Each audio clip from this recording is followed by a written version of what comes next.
Okay. Since queues are infinitely long, I figure I should probably learn to play Springtrap while he's still in his prime. Plus, since Fast vs. Pizzeria will become part of Greenville after today, it'll go back to normal map queue. This is the best opportunity to learn how to loop the map.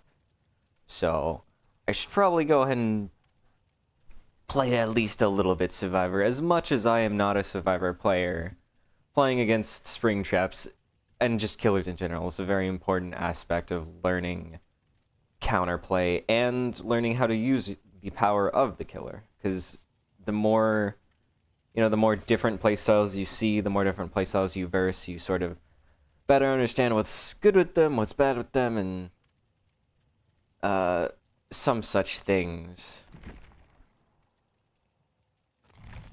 Figure that'll be better than waiting in 10-minute queues for 10-minute matches. 3 matches an hour is just that's rough.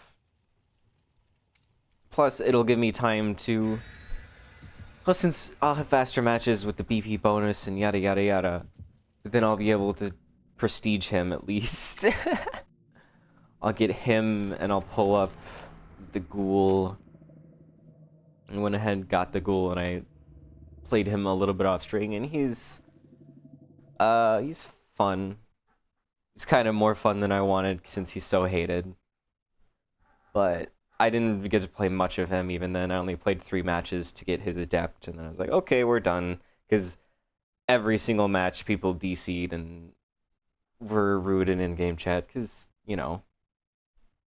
obviously, you can't have somebody play the game. Now, right, there's a couple of bugs. If you interact with the doors, it gives you an audio bug, which is, I think it only affects generators, like working on generators, so it's annoying, but it's not like completely game-breaking, as if, like, if it affected Terror Radius or like Springtrap's noises, I think it would be a lot worse. Affected generators just like, oh, that's weird, I don't like it. Obviously, not good, but it's not super bad, but the doors are already such a meh thing. Definitely don't want to interact with doors in the beginning, because similarly to Dredge, if they have lethal or something to give them that info right at the start, then you're gonna be doing yourself quite a disservice and basically just giving out a free down. I'm not the biggest fan of this map. It feels like pretty strong. The main building has like 5 or 6 windows, and all of them are pretty decent windows. Okay, so why not? D to next, A to previous.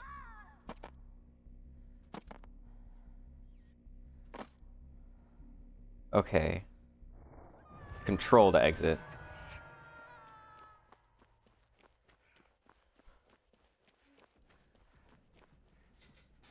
Well, I went through every single camera and I did not see either of them.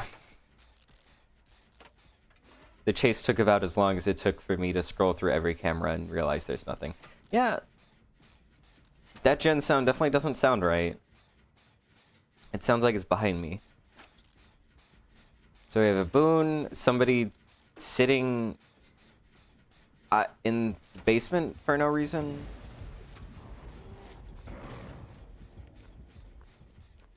Maybe, I guess they probably heard Springtrap's radius. Oh, it sounds like it's on my right. It sounds like... Oh, that's weird. It always sounds like it's on my right. Because if I'm looking forward, it sounds like it's this tree. But then it shifts back to the right, so now it sounds like it's this rock, and then here. That's... Oh, that's very strange. And there's like 0 gen noise in my left ear. If I take off my right headphone, right side of my headphones, I straight up don't hear the gen, except like the teeniest, tiniest bit of, like, sizzling. That's very strange. Oh. Okay, there's Springtrap. Being looped around Shack. It's coming towards me. I should probably just give her her room. She's been doing quite well, so I don't really want to be bothering her. It's taking hits is annoying. It's really only I feel worth doing if somebody's getting tunneled. But if they're spreading pressure like the Springtrap is doing, it's probably in solo queue it's better to just not. Obviously if you're in a Swift you can communicate when is a good time to take hits, but I feel like most of the time if you're in solo queue you're probably wasting more time taking a hit. Wasting more survivor time taking a hit than the killer's time.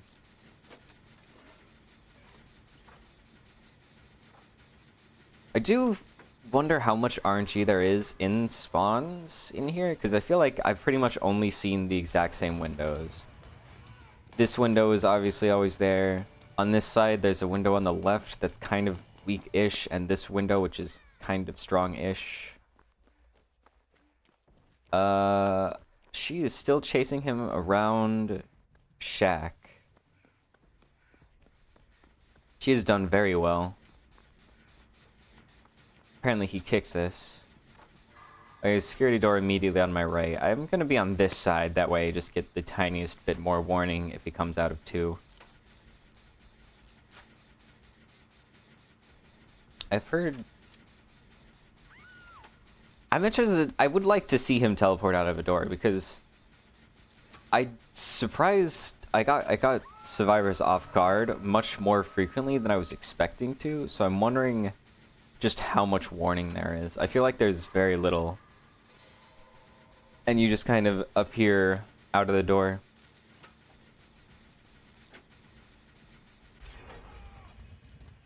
Man, that is unfortunate. Michaela did very well for herself.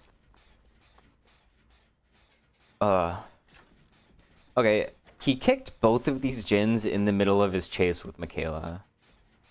I'm wondering if maybe that was a big contributor towards him having a long chase.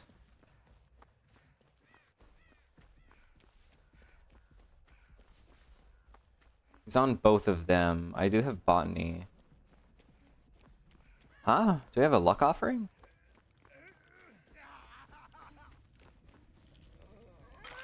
How is he able to heal himself?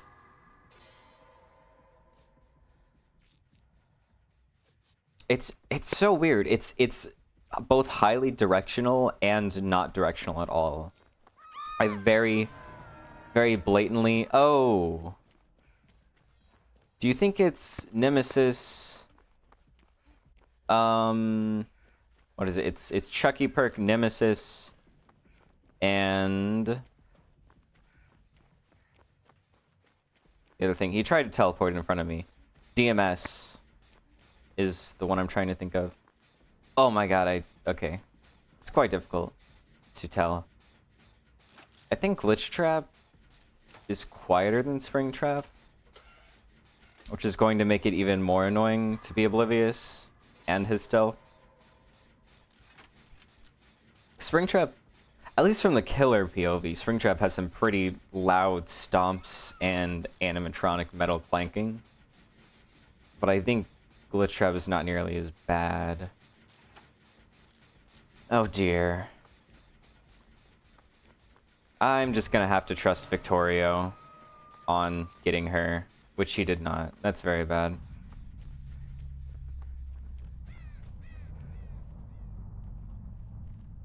I'm exposed and they can see where I am. There they are.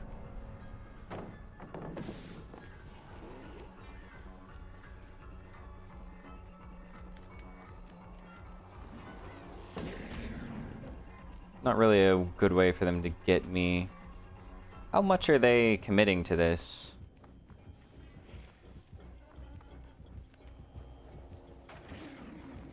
Okay. There's the pallet break. Really? I guess ping. Is it even worth removing the axe? I don't know. Okay, here we go.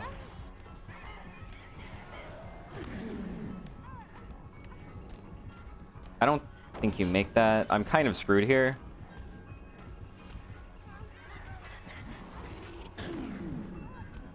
I meant to fast vault. I don't know why that was a slow vault. I was definitely holding down shift.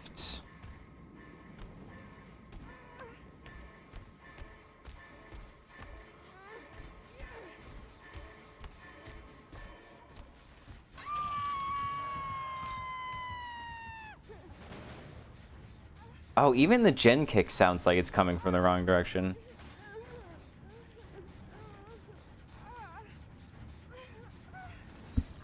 Yeah, glitch trap was almost silent. Like I feel like I only heard glitch trap noises when he was throwing the axe or picking it up. But the actual footsteps, I did not hear even slightly. Victoria's the obsession. He's oblivious. Ah, I see.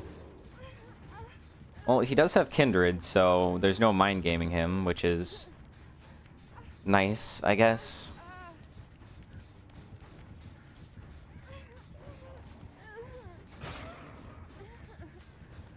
What is this? What is this? I don't think coming for me is the best call. I'm just going to try and make some distance.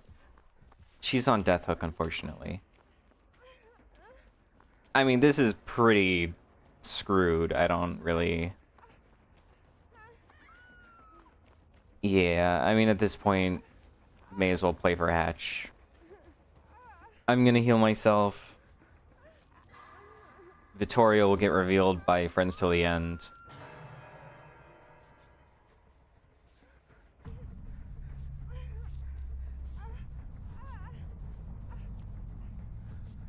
Yeah, I think he got pulled out of a door. We didn't happen to have... No. Right, and he knows where I am.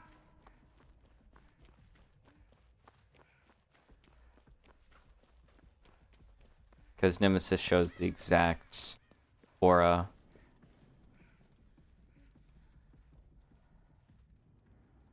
I kind of just have to sit here. Until Vittorio dies. There's 3 gens left. It's literally impossible. Oh, right, they made the new going next. Oh dear. Did they make us? I think they made it so that the second to last person doesn't have the ability.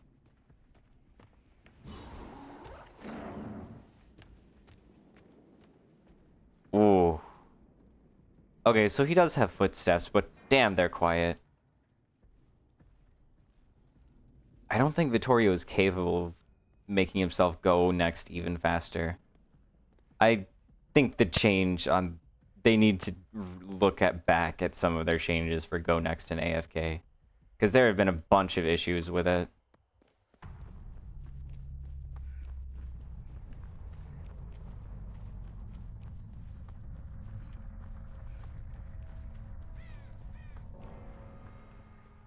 Okay, no hatch there. Oh, is the hatch audio gonna be bugged? If it is, then that's gonna be really rough. I'm running directly into him, apparently.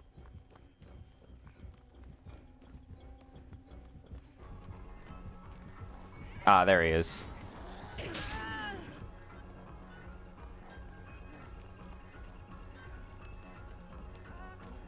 No, I'm... Oh, wait. Oh, just barely made it out. I did not hear the hatch at all until I turned that corner.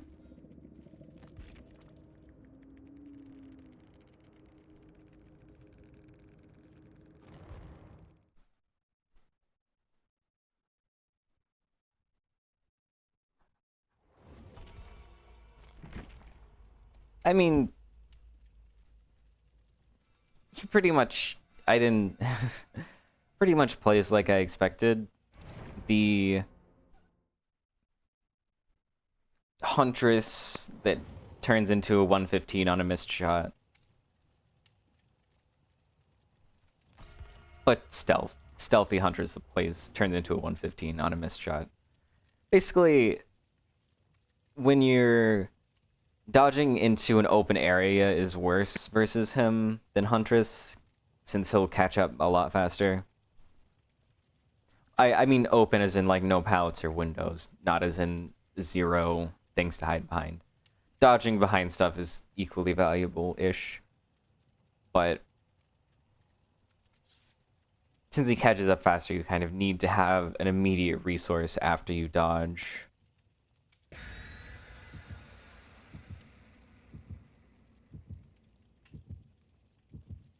Whereas with Huntress, you can be kind of in the open for a substantial amount of time. Oh, am I out of good BP offerings? I might be.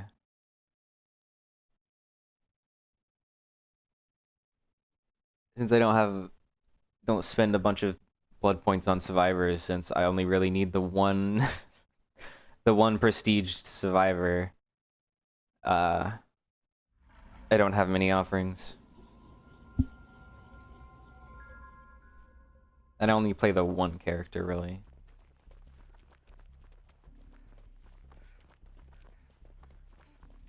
That Curator is very close.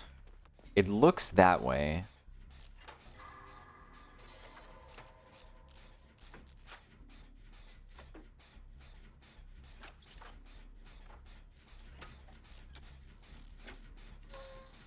I guess no lethal. Because he would probably come here to push two people instead of just Claire.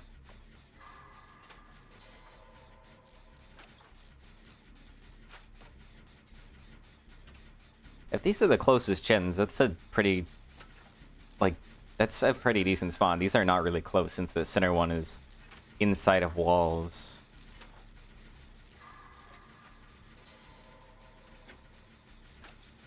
I feel like the last match had a lot more stronger 3-gens. Look at how far these away, and this is after a singular gen is done. That's kind of crazy.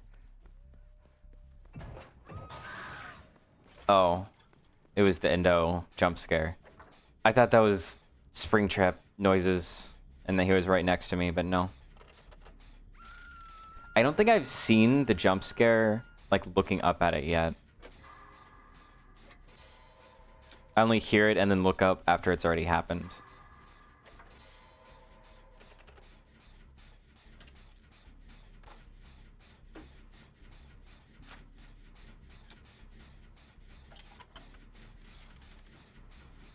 Okay, that is... I think he should probably be a little bit quieter, I'll be honest. Or louder, the opposite of quieter.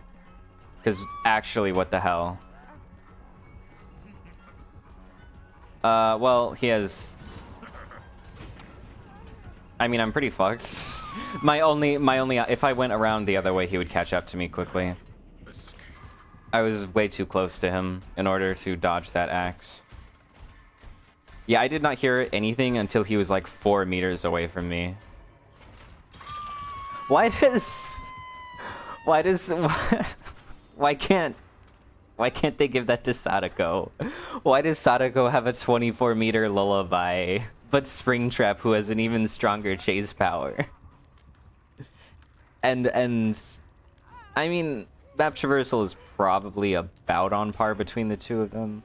He has to, I don't know. I feel like Sadako deserves to have us. I feel like Springtrap deserves to have his stealth nerfed based off of the fact he was literally silent until he was already on top of me. And maybe Sadako should get a buff, because damn, that's saddening.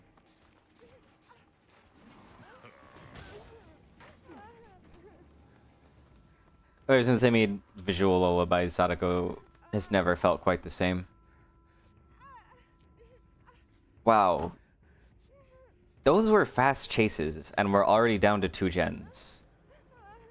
Like, those are both really fast chases. He must just not have slowdown. Because that's kind of stupid.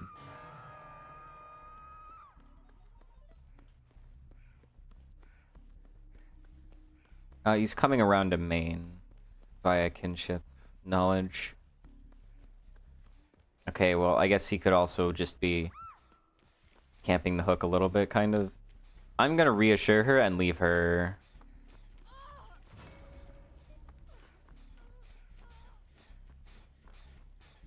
I feel like that chase is happening way too close to this hook for me to be comfortable unhooking her. But Chris is fine with it, I guess.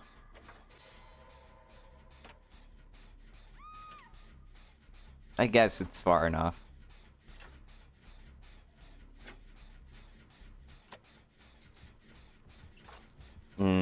This is not great. Oh, up there.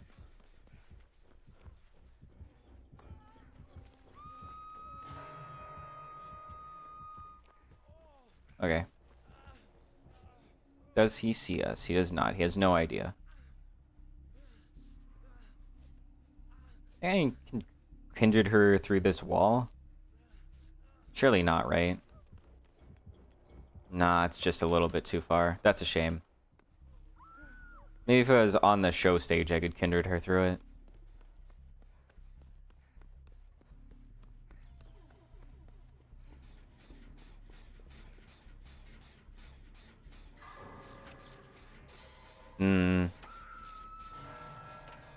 I mean, I don't think he tunneled Claire. I'm pretty sure he went Claire, went somebody else, went Claire, went somebody else. So, like, we're probably going to lose. Okay, yeah, that's definitely the door he came out of.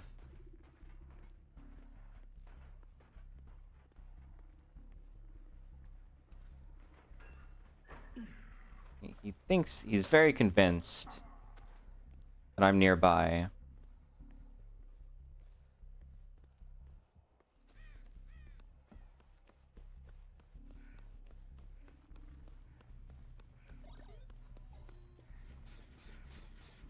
Since I preemptively left, I had enough time to get away from that door. And confuse him.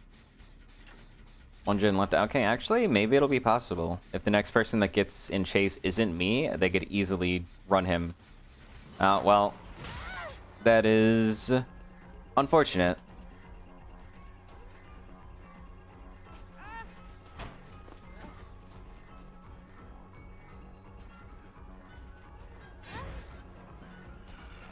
I don't think.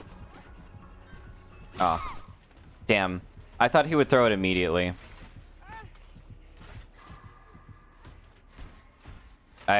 Claire, no, Yui, what is what is the idea here?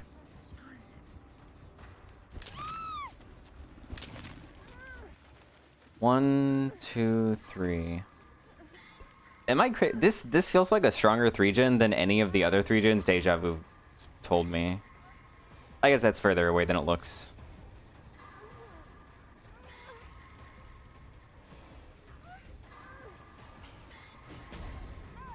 Honestly, I'm kind of starting to feel that Springtrap's strongest power is his stealth. Cause goddamn, being able to, one of the biggest downsides usually of projectile killers is the whole being 110, and so I was being able to run away for such a long time that, like, if they just hold W to the other end of the map, gens get done too quickly for you to do anything about it. But I feel like that's not really... Not only does he have map traversal, but the stealth that map traversal gets him completely annihilates any W keying distance. Ah, shit. I'm the one he wants. And I looked at him. I looked at him through a wall, right? There's no way he should have seen me. I'm just getting as much distance as possible.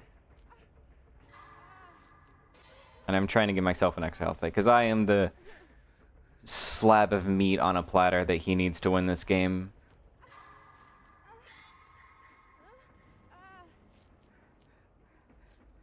I don't think I saw him, so I don't quite understand how they found him. Oh, here's Chris. That's good.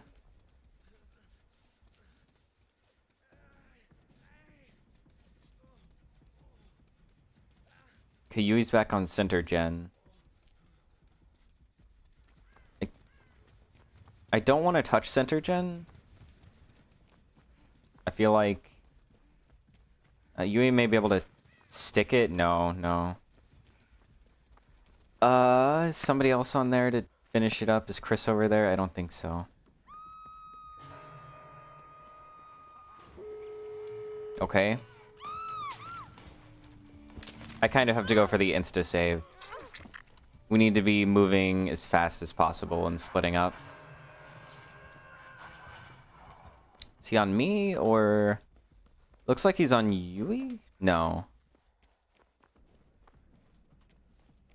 Okay, the door was over here. Oh, Yui. Oh, Yui. Why did you not make more distance? This is bad, actually. Oh, he's gonna look at the gate. Or not? This is not good.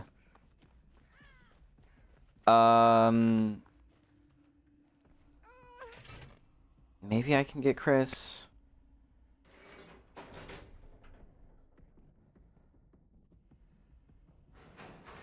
I feel like I would have to go right this second. And he's not struggling.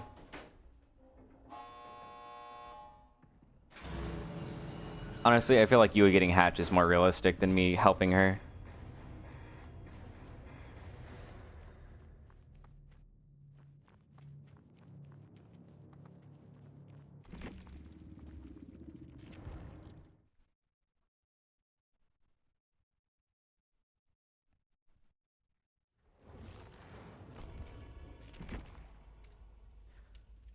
Yeah, I kind of feel like they need to nerf his stealth a little bit, but also I don't know if they're going to be comfortable doing that, since that's kind of the whole point of FNAF, is the stealth jump scaringness of it. The fact that he just kind of appears on you, and he's like, even if there's the tiniest bit of wall between you, he's pretty much entirely silent. Even that loud skin, which is definitely louder than the glitch trap skin. Still, I only heard him when he was right next to me.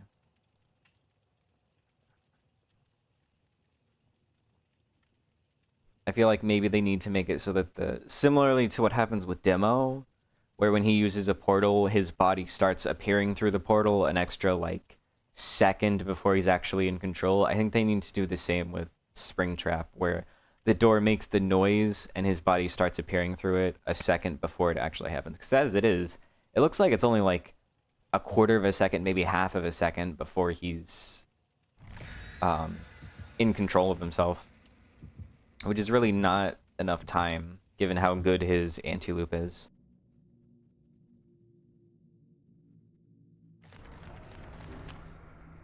I would personally, if I had like the full control over it, I would try and make it so the orbitals are like easier and more rewarding, and then nerfing a little bit his map traversal and stealth. But I think that's not likely to happen, since Springtrap, at least if it's going to happen, it probably won't happen for a long time, like a couple of months, until the hype for Springtrap has started dying off and he's becoming more assimilated into the cast. I don't think they're going to do anything to him that would potentially nerf his strength, and even if they do, I wouldn't be surprised if they avoid nerfing the stealth and map mobility, because that's the FNAF thing. And since it's such a popular IP, I don't think they wanna be messing with that aspect of it. Yeah, I mean, I was pretty fucked there. There was no alternative for me.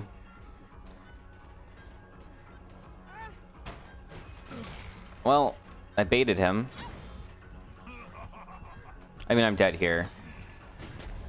Or not. Down with Shack Pallet.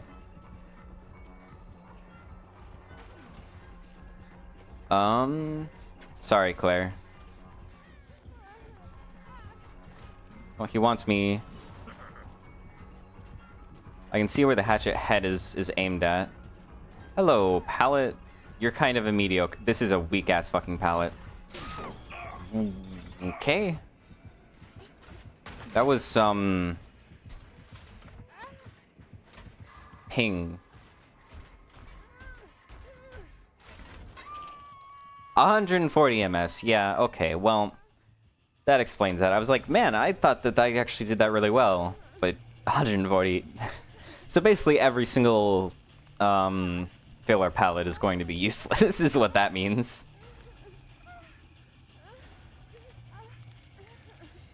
Do we know where he is?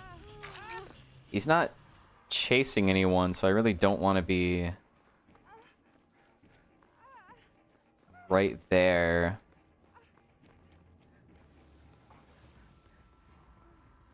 I hear him. Okay, there he is. I don't want to immediately use the medkit. Not yet. I'd rather use it when I'm on Death Hook.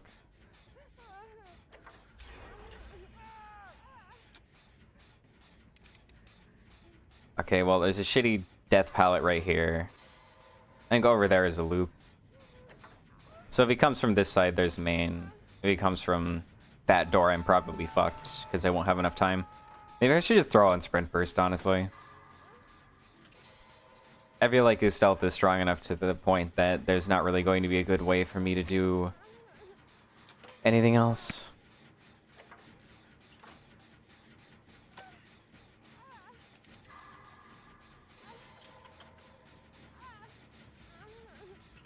Okay, he's chasing unhooked person. And the gens felt fast on killer side. The gens also feel fast on survivor side. How are we about to be a 1 gen in like 20 seconds unless he abandons that Claudette right now? Which he doesn't, and I don't blame him, because why would you? He hasn't even been chasing her for that long. And he's already down to the last gen. I think I want to hold wide around this one and then heal. Now that we're at the final gen, all that matters is that our chases are relatively quick. Or the opposite, are relatively slow. As long as we don't give him super fast chases on the people who are already dead on hook, then we'll be good. Like, a fast chase on Ada is unfortunate. It's not going to lose us the game. Fast chase on me, not good. I mean, everybody else, basically. Fast chase on anybody else is dangerous. But he has... oh, he has pain res? Is that the first time pain res has gone off, or have I just not noticed it?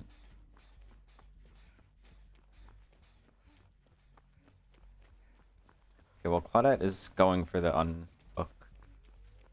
Oh, there he is. He's on that gen. He'll probably go back to hook after kicking that gen or something.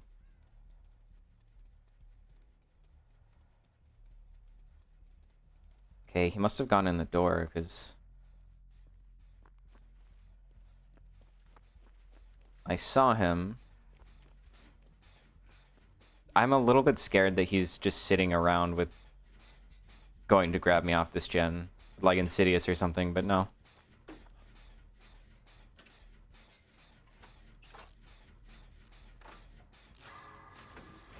Oh. Ah. Right. So there's a bug where he's invisible. I remember hearing that.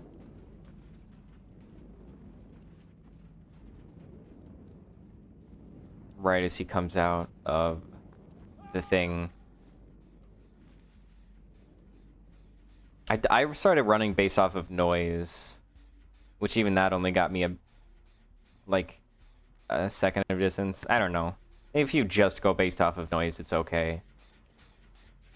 But I heard the noise started running, and then like a solid 2 seconds later, he teleported onto the Dwight, which looked really weird.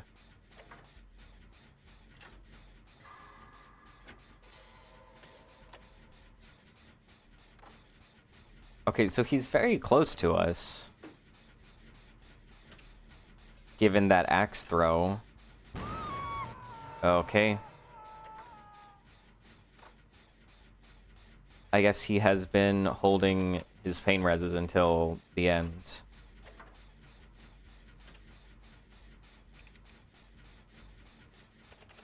Honestly, hovering around the hook with him isn't that bad since I have reassurance. Like, if it really comes down to it, I can throw 30 more seconds onto that hook timer. Biggest issue with hovering a hook with the killer is if you unhook them in front of him, that's the biggest issue. And then if they like came over to the gen that's about to pop, it's also a pretty big issue.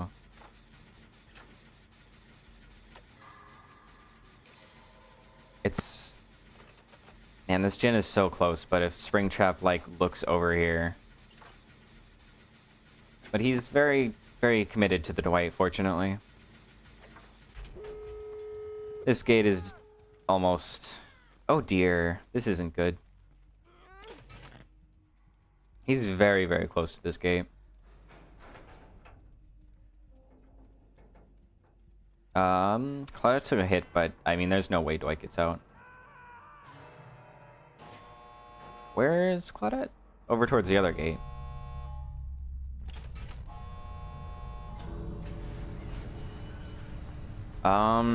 Those two should be fine. Claudette was pretty much already inside of the gate when Ada was there. I'm surprised how close Springtrap was, and I couldn't hear his... What's it called? Oh, machine learning. Okay, I was gonna say, I couldn't hear his terror radius, but I think that might have been machine learning. I don't think anything else on there would have confused me. Oh, maybe I should have looked to see if he had the Freddy badge that makes his stealth last longer. Oh, right, homes. Those used to be a thing. Well, I guess I don't get to put a new one on. The queues are too darn fast. Is this what survivors could experience? Man, jealous. fucking reassurance. I put on reassurance, and then I play like 10 games, and I never get to use it for any actual value. And then the one game I take it off is the one game that matters the most. Let's go with Sprint Burst. I do think the Sprint Burst is kind of mean, but god damn, is that an insane fucking... Like, the time that he gets on you is so fast. And I don't know what kind of killers I go against, honestly. I have no idea if I'm a low MMR survivor. It wouldn't surprise me. But I have no idea how MMR really works for a survivor at all. I'm definitely not a good one. I think I have good macro play and absolute dog shit chases as survivor pretty much. I am about to run out of escape cakes. And I have no bloody party streamers on Nia. I only prestige everybody else to like P1. I think there's only like 3 other survivors who have anything else notable. Really. Actually, maybe the original cast are prestige higher. Maybe. Not certain. Oh, right, because back, right, when I was playing like with Claudette and such, prestiges, you would have to prestige 3 to get all of their perks, didn't you? Okay, corrupt intervention. Not the best. Oh, vigil. He's somewhere nearby. He's over there. He went into the corrupt. Do you think it was corrupt lethal? I think it may have been corrupt lethal.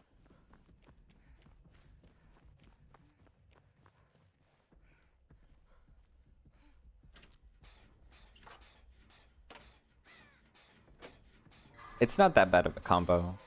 It like corrupt lethal is good, but it really annoys me because it's two perks that do the same thing, kind of, in that it makes your early game stronger.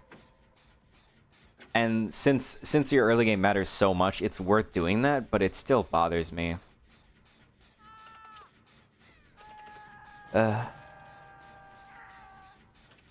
Okay. So I'm the only one doing gens then. Is he gonna come out here for that hook? No.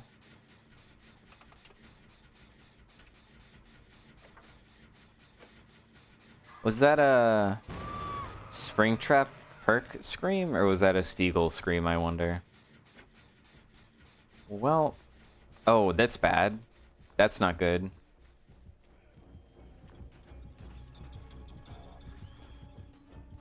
I think he found Tori. No, I'm going to go ahead and be a little bit obvious on this one. Okay, insta-break the weak pallet. Interesting. Why did I feel like there was... I don't know why, but I hear him.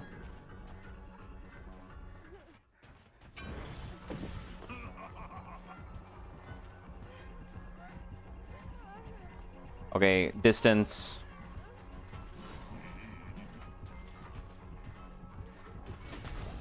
Interesting. I tried the fake ball. Fake ball? No, you fell for it, kind of. And he left me onto the other gamer.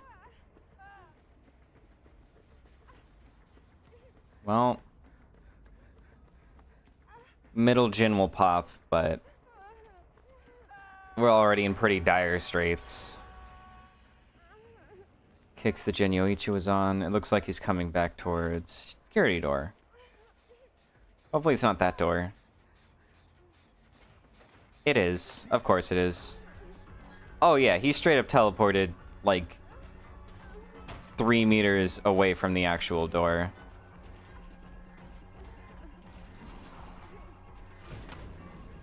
Yeah, I could see that coming, and I just kind of figured he wouldn't be able to make it.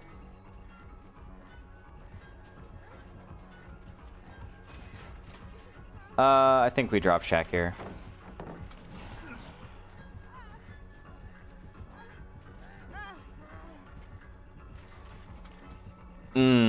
I think he may have gotten me. Yeah, with the projectile.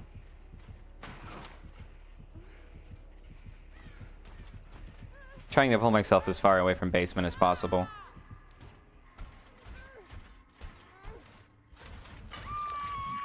Why would you put Steagle on top of a frickin' flashlight build? I guess it's just to be annoying, because you're sabotaging yourself every time you want to go for a save.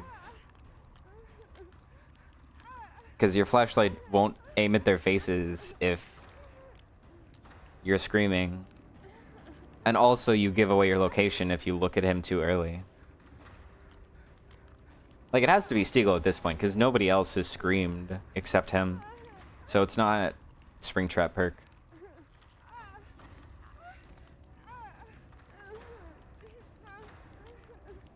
They're gonna come out that door.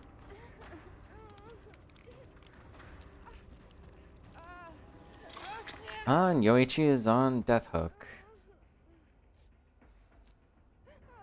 Unfortunate that Steve couldn't take his attention long enough. I think Yoichi was back on the same gen, which he really shouldn't have been doing. If you're on Death Hook, you should maybe be a little bit more careful about which gen you go to and a little bit less predictable. Because That's pretty bad. I mean, Sprint Burst kind of helped me, but not as much as I would like it to.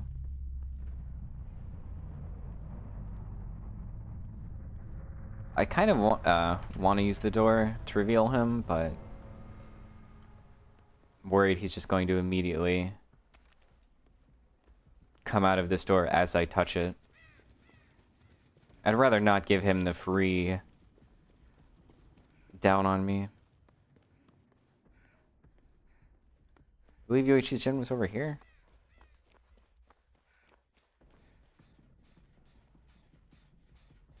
Did he just... What? Why did the explosion effects come off of this? He was nowhere near here. What? It looks like it just got pain resed.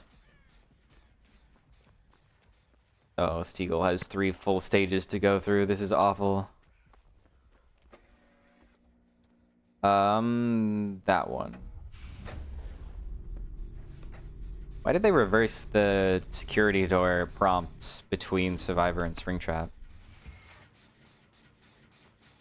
What the fuck?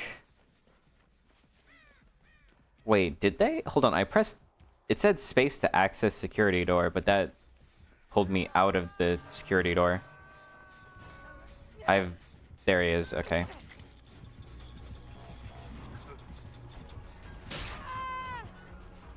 I mean, I guess I play Shaq with... No, I'm dead. That's it. That's game.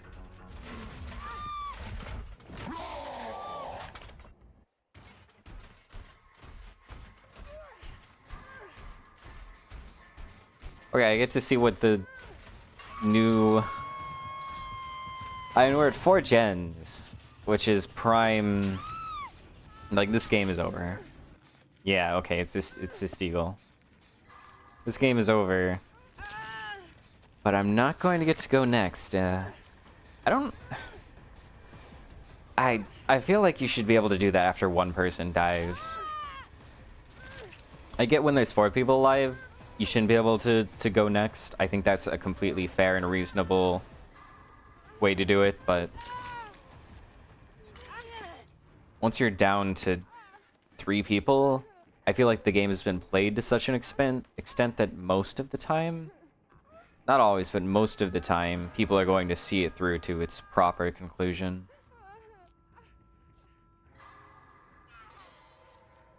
Well... My options are basically to farm Steven, and then... or die myself, or wait 40 seconds for Steven to go next. And he is not going next. He is hanging on for dear life. Oh, I'm gonna get crows, aren't I?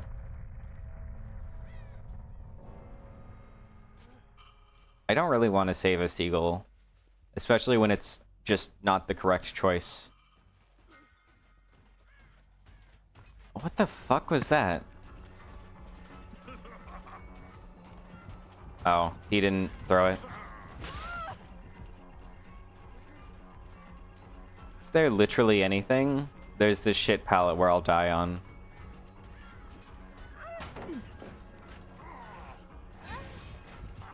Yeah, I mean, I'm dead here.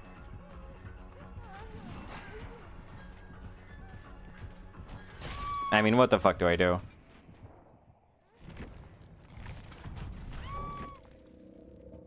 Yeah, I don't think Steagle was going next. I think he was holding on. Because I didn't see him do the impaled animation a single time.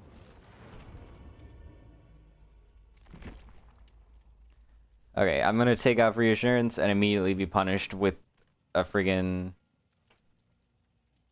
base camping Springtrap, calling it.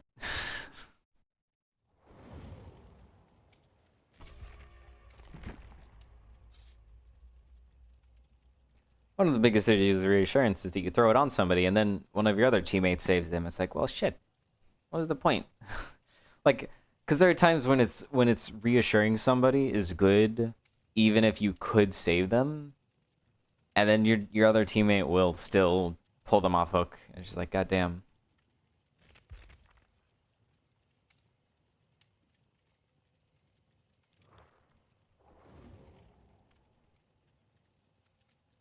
It's not really anything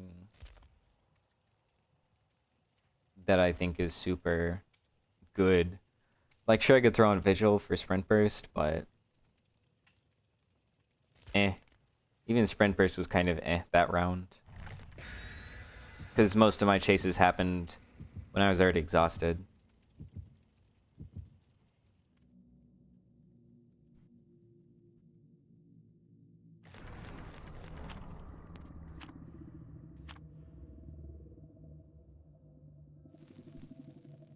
Oh, a Mori. I was like, what offering could they have... is this hidden? There's Moris, there's Shrouds, which the Killer Shroud I still don't think is really worth running. Oh, the Survivor Shroud is kind of insane, though.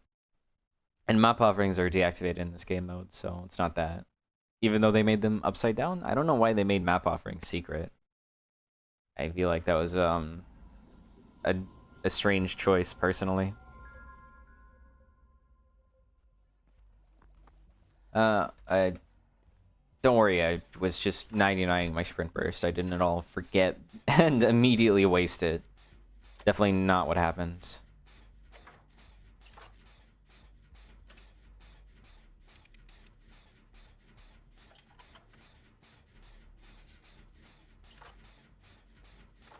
I think that's a survivor.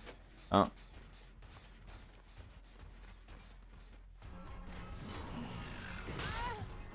Didn't really have the time to dodge. I maybe should have played that palette. In my mind, I had the time to... Oh, I'm probably dead here. Eh. And I'm in basement. What? What the fuck? Wait, what? There wasn't... Hold on. Was there a flashbang that bugged out, or is there a hacker? There are a bunch of flashlights. I tried to crouch. I didn't see a flashlight beam. Okay. I think I just didn't see the flashlight. I genuinely thought that it was a hacker because I didn't see the flashlight, I didn't hear the flashlight, but then I turned around and I saw Claudette running, so I was kind of confused. But everybody else, all three of them have flashlights, so... I guess it doesn't preclude them from being hackers, but I think probably sound is just bugged because it's Dead by Daylight. And I just didn't hear or see the flash. I've never not seen a flashlight though. I don't know. Oh yeah, no. Wait, what? Wait. Why can I... Wait, they left the they left the hook dance? Hold on. If I do this... Okay, no. I was gonna say... You know what? Actually, I'm really glad that they left the hook dance. I think that is a vital, important part of DVD. So the fact that they knew to leave it in. Sprint burst out.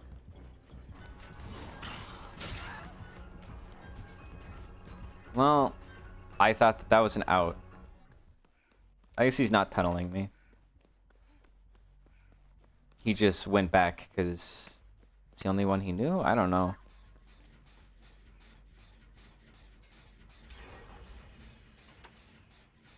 This is part of the 3-gen with that? Jeez. They all been working... I think they've broken up 2 of the 3-gens. But yeesh, look how far this is. This is untenable.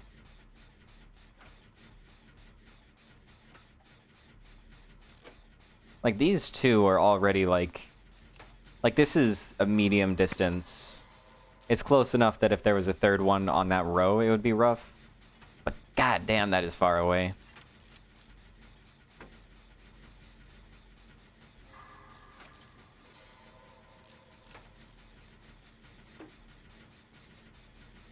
Greetings, Vibrant.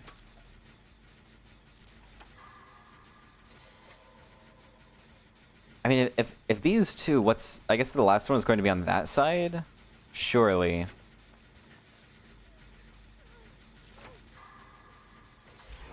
Okay.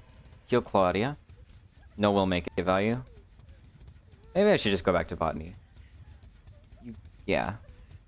Sure, go for it.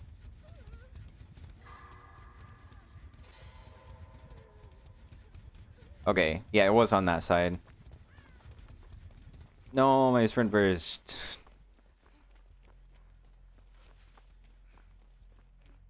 Okay, double pallet, and I think this is like a weird gym. I never bothered learning all of the individual names. I'm just like, that's like gym that's not normal. That's the gym, but it's ass. I think because there's gyms, there's variant gyms, there's what 4-lane gyms. Would I rather see Mickey Mouse as DVD killer or Winnie the Pooh?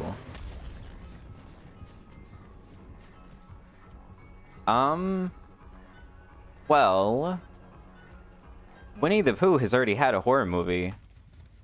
And so I think that Mickey Mouse would inspire lots of outrage. Damn. But Winnie the Pooh would fit right in. What the fuck is wrong with me? Why do I keep going back to this fucking basement shit loop? It's because I keep thinking about... Insta-drop. Damn. I keep thinking about the strong windows, but the strong windows are all on the opposite side of where I keep running to. Yeah, because... What? Winnie the Pooh... Was it called Fear and Honey or Blood and Honey? I can't remember which one. But... Winnie the Pooh's already has his horror movie debut. As far as I'm aware, Mickey Mouse hasn't yet, so... Only one of them can be allowed in.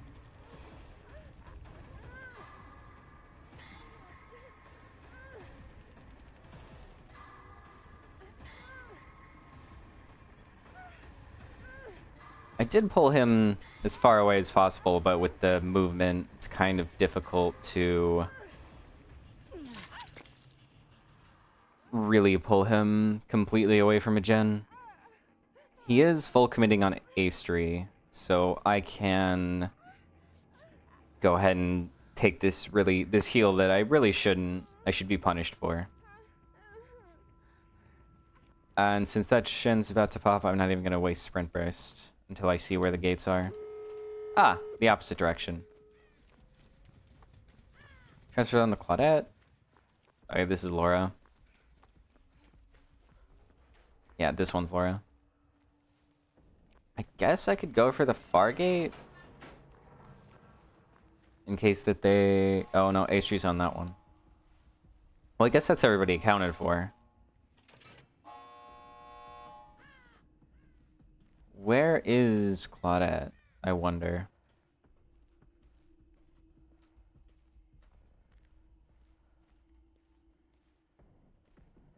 So both of the gates are 99, but... Okay, so she's way over there. So the Ace3 gate is closer to Claudette than the Laura one. I'm about to get Kindred.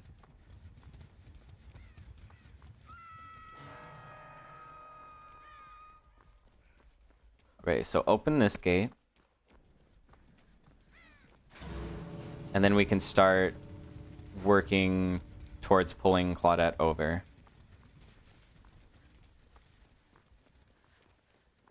I still have a 90 or a sprint burst that I can in fact 99.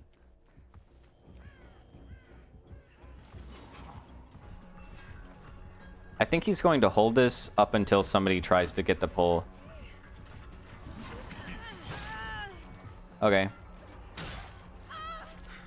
Now I just need everybody to take hits while I make my way over to the gate. This is way further than I thought. Ooh, that's unfortunate. Well, I have a heal in here, I guess.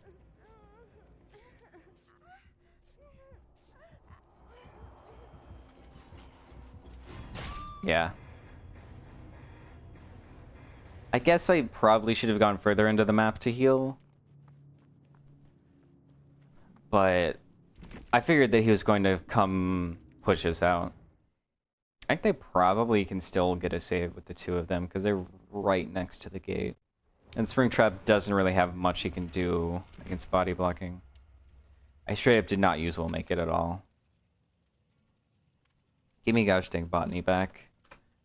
Now that it has no downsides. Oh yeah, they buffed Empathetic Connection too. And as for they buffed all of the healing perks. It's so awkward. Because Kindred Deja Vu is absolutely insane. Kindred, I feel like, is almost a bit of an RNG tech depending on the match. Sometimes it's incredibly clutch, and the info is everything I could ever need. And sometimes, man, it just does not do anything. So the only shrouds left are purple, then. Oh no, there's... Start the trial as far as possible from the killer. Start the trial with somebody else. Wait, with someone else? We already do that already. What? Wait, hold on.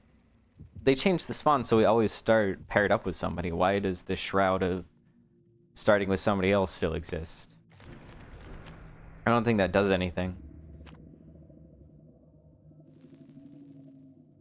I feel like it would make more sense, like, start separate from two people and with one person. So like it makes two duos basically. No, it's like a half upgrade or a half downgrade, I mean, to the Shroud where everybody starts separately. I am honestly surprised that I have yet to see any Shrouds offerings. I've seen more Salty Lips offerings so people can go next than I have seen Shroud offerings, which is actually crazy to me.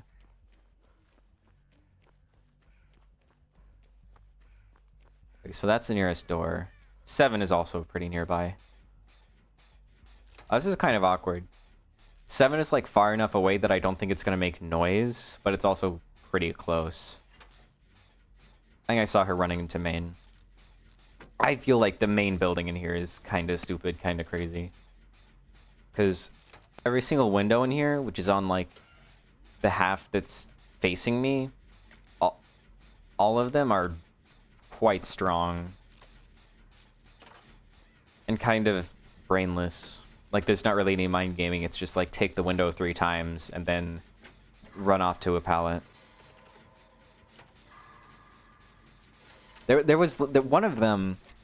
I was looping as Springtrap, 115 Springtrap. I didn't have my axe, and I should have lost Bloodlust. And she's like, "What the hell? I'm literally holding a straight W line around this window. How am I losing? How did I lose Chase?" And I don't remember which one it was.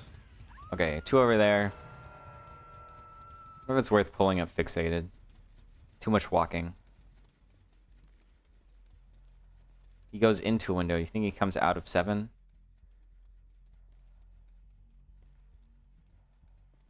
Okay, no. Okay, show me Springtrap. Oh, gosh. This is so confusing. Oh, apparently I went into it.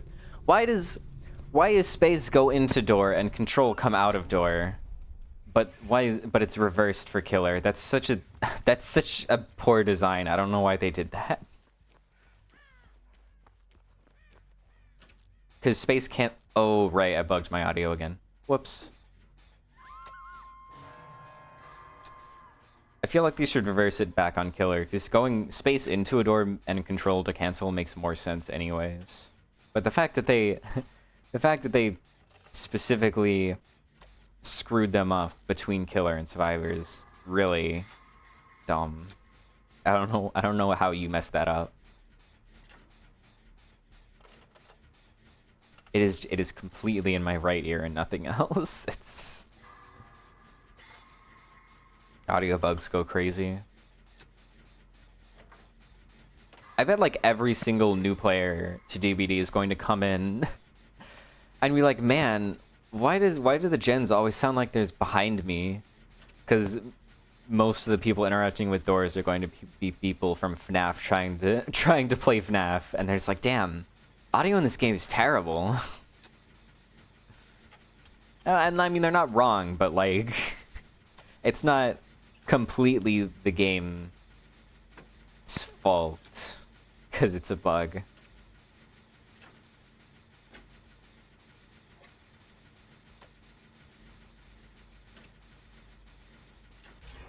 Why are 4 people doing actions? Where is this Springtrap? Oh. Okay, he saw me. I need to be in an actual something. Ah, there's a little pivot here. I thought I might confuse him. I got stuck on that frickin' door. I would have gotten stuck on the little end piece anyway. But since I was stuck so far back, I thought, shit, I'm not gonna make it to the pallet. At least not with enough time to dodge the hatchet. So I just decided to try and do something quirky. If it worked, it would have been cool. If I actually won the mind game around that wall and jumped over the window, that would have been super cool. But it doesn't work like that, sadly.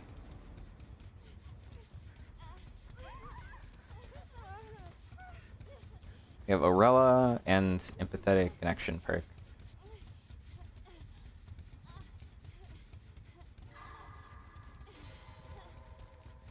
Okay. Okay, well, we don't really have a 3-gen anymore. Oh, but he's right there. 1, 2, 3. Where's the 4th gen? Have we done main? No, surely that would be included in 3-gen if we had done main. Or if we hadn't, I mean. Oh, Nemesis. Do you think it's Nemesis, DMS, and co? What? I don't even. It's Nemesis, Chucky perk, DMS. Huh. He was behind me apparently. Oh wow, I did not make nearly as much distance as I thought I did. I think I'm dead here. Maybe I should put on Windows.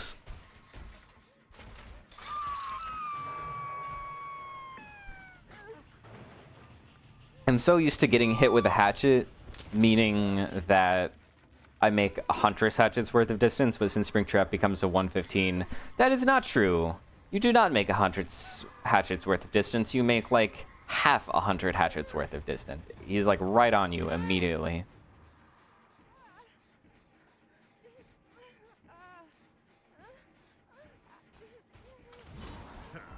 Where? Okay, I don't even know where you came from. Okay, they're about to finish it and I'll see where the last gen is. There's that one. Ah, here it is, right next to me. Ooh. If I just look this way, the audio doesn't sound so bugged. When I look like here, oh, it doesn't sound right. They're doubling up on a gen, and I'm on Death Hook, so I think the second that Marie is not in chase, I think I leave this gen.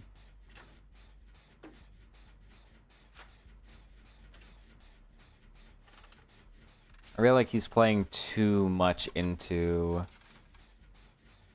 his build. Not killing either me or Michaela's gonna get him punished really badly.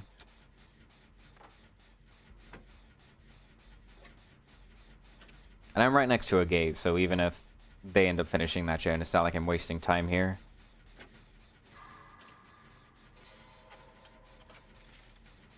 Okay, they finish it.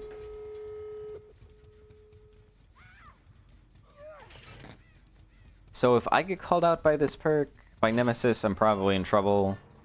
Because that door is right next to me. But I didn't, fortunately.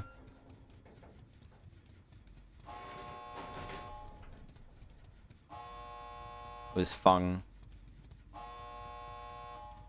Okay, now the gate's 99. I don't really want to go anywhere else.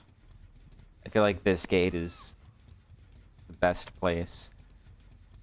Because I know the gate's somewhere over there, but I don't know exactly where, and I don't know if it actually needs me to go and 99 it or not. Maybe after Kindred I can figure something out.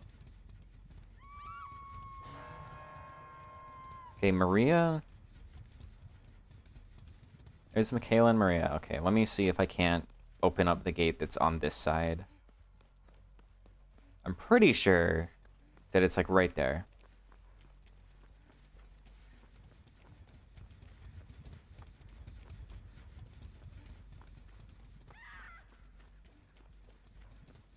Yeah.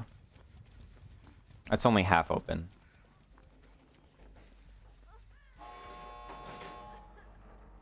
Hmm. I don't think we're saving Maria, I'll be honest.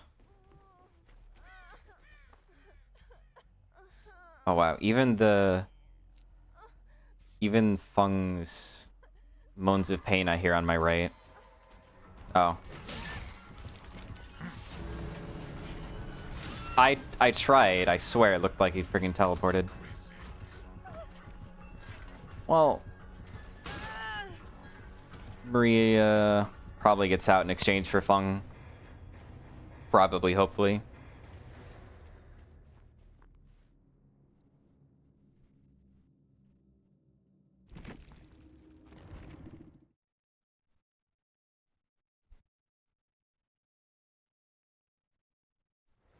You know who I'm vying for next in DVD? I want them to do a collaboration with Puella Magi Modica Magica. That's what I want. I want them to put in, gosh dang, who is it? Sayaka. I want them to make Sayaka the next killer. If we're going to do licenses, I would prefer original because I no longer have any org cells to buy their licensed characters, but if we're going to have a license, I want it to be Sayaka from Modica. I feel like that would be absolutely... Okay, let me put on Windows so my brain can turn off during chase. That would be absolutely peak DVD. And since they did Tokyo Ghoul, like they adapted Ghoul in very well, they've proved that they can do anime styles properly. So I definitely feel like it's not as impossible. Plus, if they do like Sayaka's witch form instead, then it would work out even better. It sort of depends. It's definitely, honestly, actually, I guess the witch form is a little bit even weirder to adapt than the anime form, huh?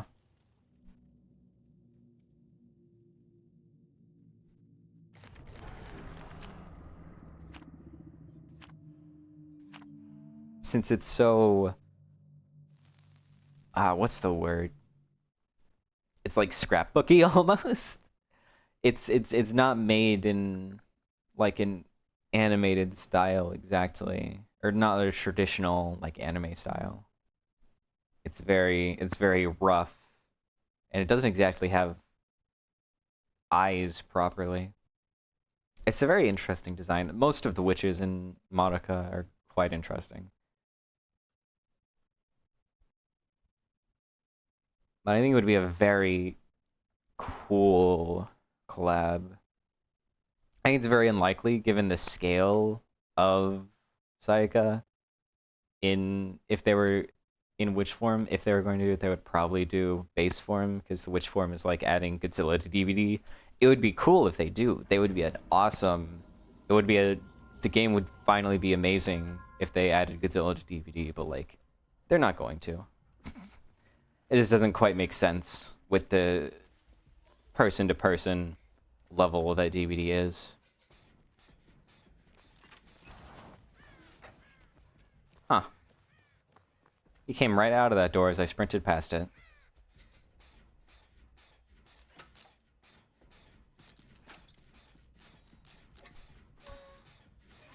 I do wonder how survivors are thinking about playing against Springtrap at the moment. I feel like I've seen very, very harshly divided between, oh, it's peak, which are probably people who liked FNAF in the first place, and oh, it's the worst thing ever. Because, I mean, zoning and stealth is not very much of a preferred thing for survivors. I think he's fine. He fits into the cast pretty well. He's a little bit overtuned when you compare him to other killers of similar variety. But I don't think he's so, you know, unbelievable that he has to be reworked from the ground up or anything. Oh, it's Glitch Trap.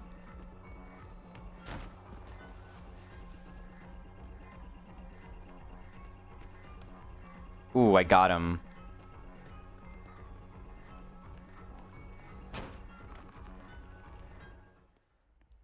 Did he leave me, or is that just...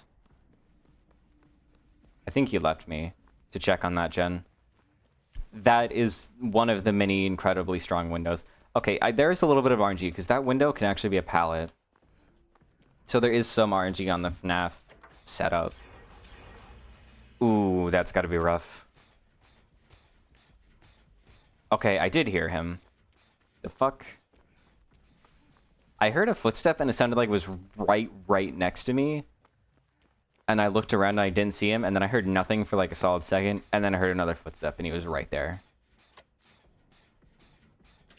And he just ignored my gen though.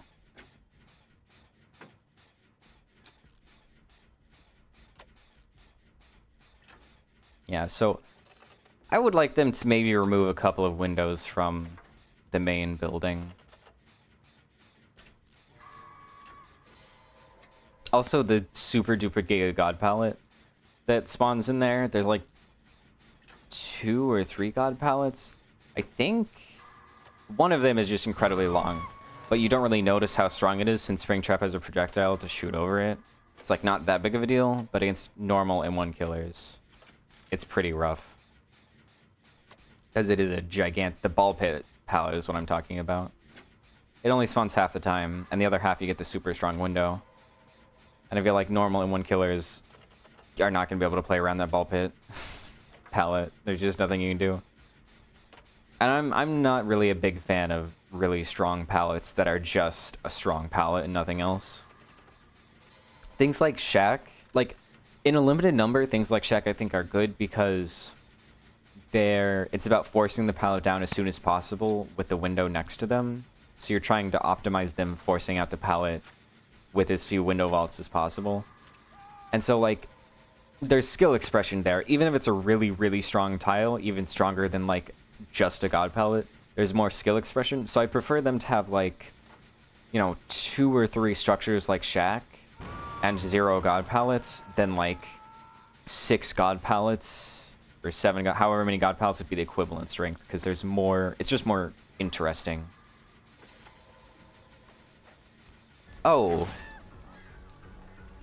I saw the effects on his eyes come out. I did not see his model, but I saw the effects on his eyes. This is going to be another... No, it's not. It's not going to be another pain res. But he's coming over to this gen. Well, you're going to have to choose between chasing me and kicking the gen. You can't do both. God damn it, why is every single gen around here 99'd? I think I'm going to go the long way around to try and get back to that gen and finish it up. I have a pain res in me.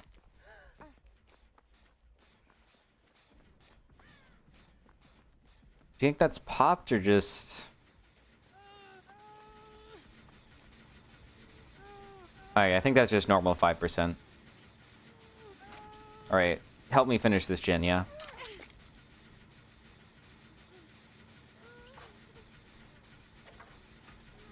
You need to be healed pretty badly. I'm gonna go and use my medkit to make this... Oh, I have leverage? Oh, that sucks, actually. Oh, you gotta go. You gotta go. Ah. I see. Well, I did the best I could. I mean, I did get her out. So, pain res. It was between pain resing that gen and me and Kate dying, so... It was the right choice. To be fair, I didn't freaking know he had goddamn Devour a Hope.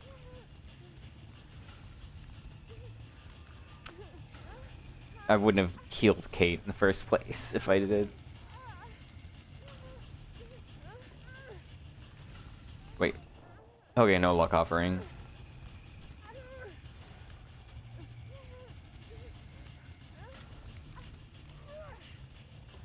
I have yet to get AFK crows personally. I've heard that they've been a problem for other people, that they happen too quickly, but I haven't had them even when, like, standing still waiting for hatch to happen for a full set of struggle stages. So I'm not sure if just, like, picking up and putting down a medkit will cancel that. I want to heal you first because I have botany. Also, he has leverage. Actually, why am I healing you? He has fucking the other thing, Devour Hope. Why the fuck am I healing her? This is so stupid. I should be looking for Devour. We should all be looking for Devour. I mean, to be fair, his normal... Oh, this is so mean, because I don't know any of the spawns on this map, really. I think there's one that I know that can happen over here. Yeah, right here a totem can spawn, because I was playing killer and a totem spawned there, but that's like the only totem I know of in the entire game, or on this map. Somebody got grabbed? Okay, well there's a totem. One can spawn in the kitchen. There's one spawn over here, probably not that close. If one spawned in the kitchen, probably didn't spawn here.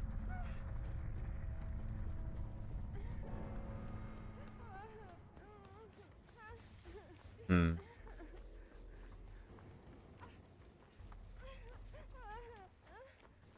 Man.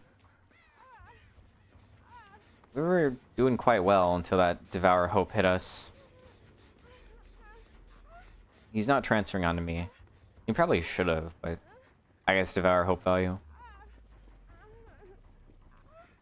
It's a shame I can't stop that gen from regressing anymore, since they're chasing around it. I guess double up on here.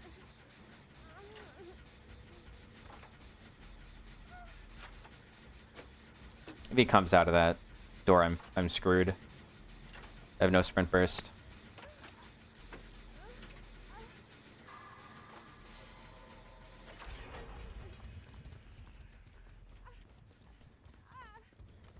Okay.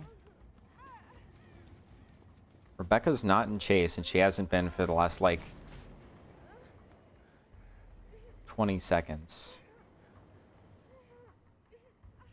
I heard him right... Don't come in, don't come in, don't come in, don't come in, fuck. Yep. Okay. Make my way away from... Do I make this window? I don't know. I think I do. I thought he would fall for it. That is unfortunate. Neither of them are in... What? Oh, Devour Hope. I was like, what the hell? How am I getting more aid?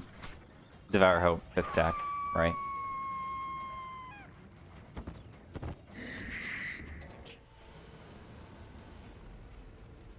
So I know of 2 totem spawns on FNAF.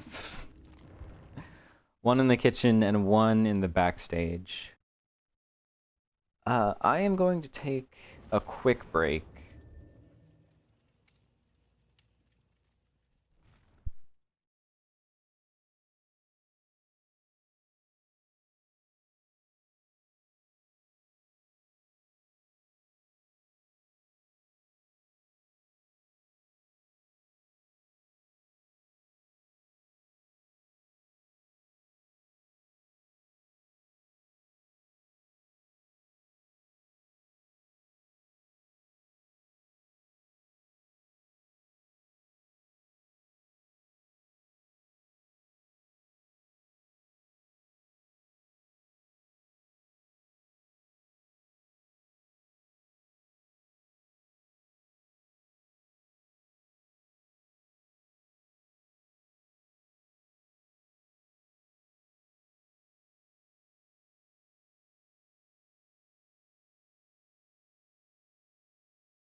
Okay. And I'll play one Springtrap match. I went ahead and queued him before I left. So I'll get rid of, I don't know, a quarter of the queue time, maybe. Definitely, it feels like the strongest parts about him is his stealth, is what I'm thinking. There you go. God, I wish the ghoul was not a screamer. It's so annoying. Ah, cool. No blood web. That's a new bug. I suppose it's only fair. It makes sense. There we go. I guess it's since I left it from last time. Look at all of that.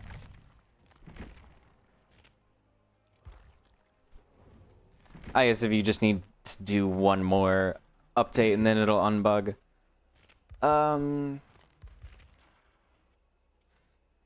Which of these two builds? I was going between this one and this one.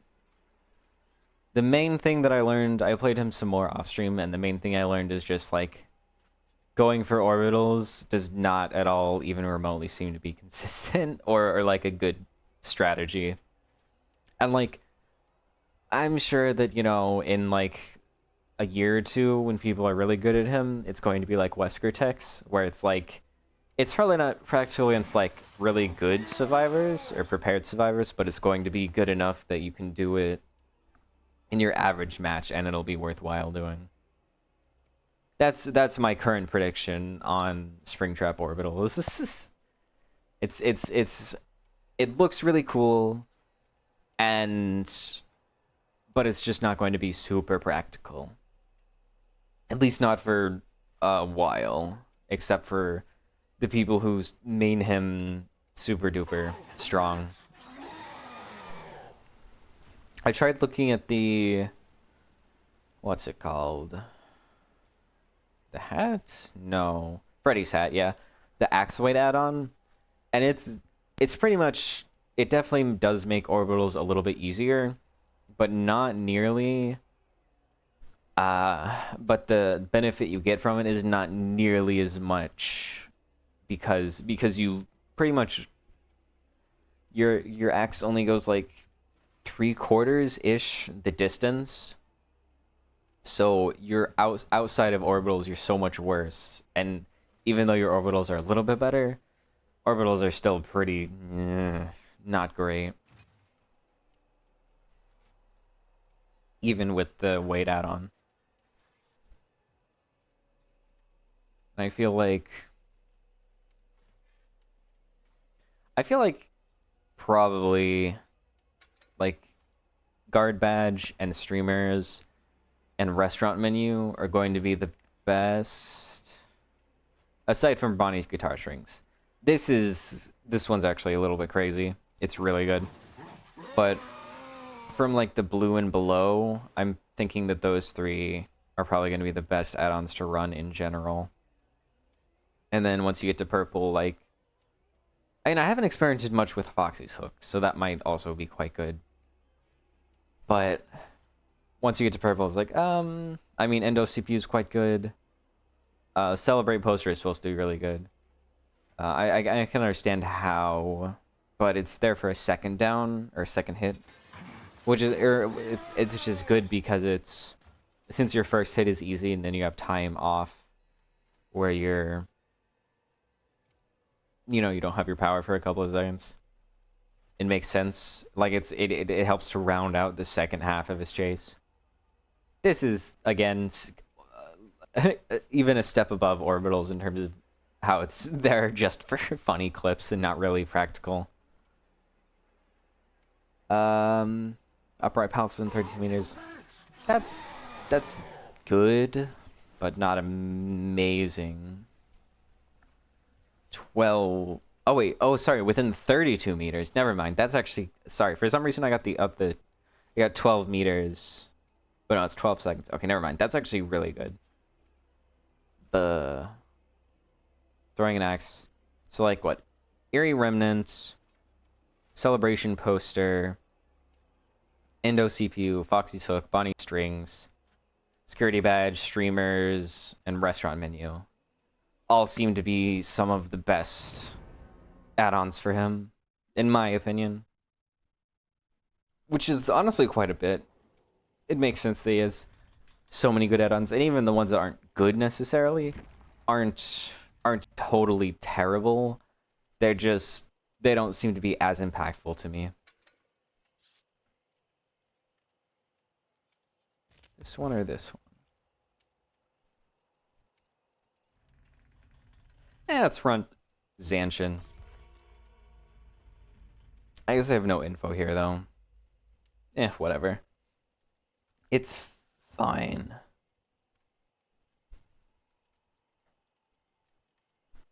If I just find where everybody starts, then it won't matter. Maybe I should... Maybe I should double stack security guard badge with Bonnie's guitar strings, so there's no downside to the guitar strings. The 20% faster feels nice, though. It's definitely not nothing. It's like, what, maybe 0.8 seconds or something? That's what I want to say. It's pretty comfy. It doesn't suddenly, you know, make your teleports instant, but it just makes it so you don't feel slow in them is what it is.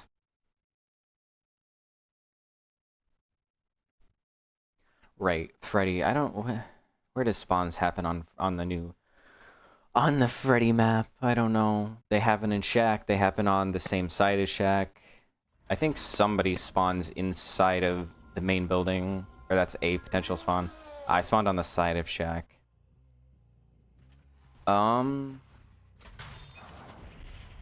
Okay, give me 5.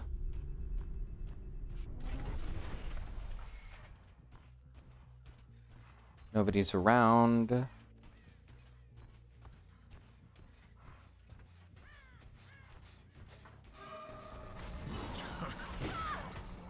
There's the one hit. Drops it.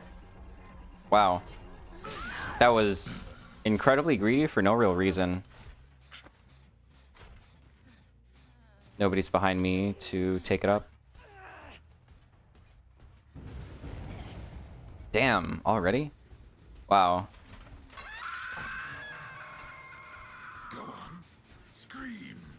Well, it's very tempting to just hug that hook while the chin goes down.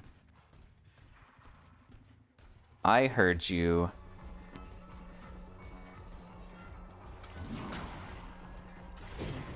You can definitely get the hit there. Honestly, I did not expect her to drop it. I'm going to go back because I don't want them touching this gen. I don't really want Laura.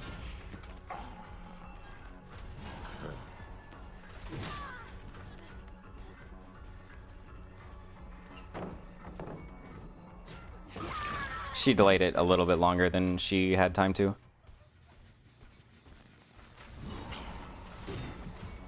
She almost dodged back into it.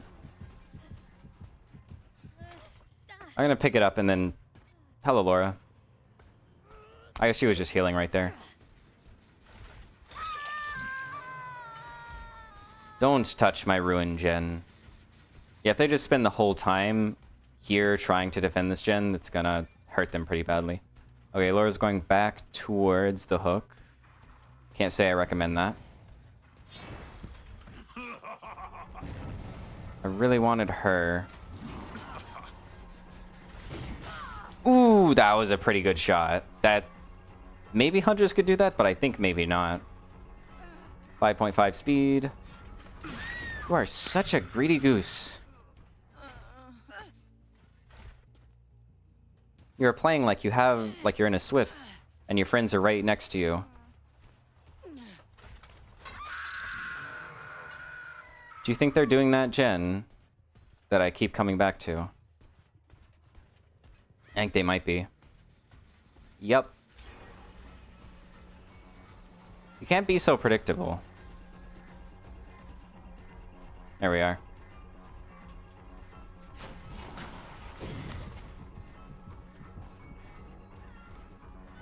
Left. I want to be 115 inside of here because the windows are just stupid strong.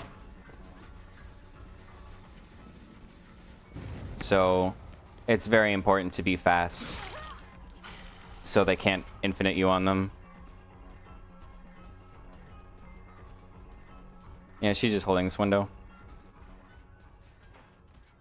Yeah, look at that. I lost Bloodlust on that window. I do not want Laura. I want you. Really? Very surprised. I have my axe back.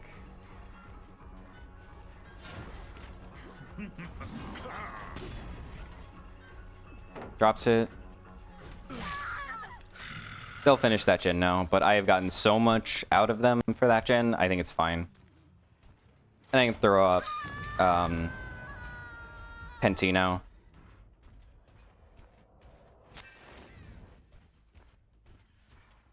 They finally got rid of Ruin, that's a shame. Oh, that gen on 4, interesting. Hello, who are you? You are Sable. Oh, I don't have my axe. Oh, she went towards the thing. Okay. It's not worth me keeping this chase. I should go and interrupt on hook. Oh, I'm beyond discombobulated. Okay, Laura is on death hook. I think she went to the right? No, left.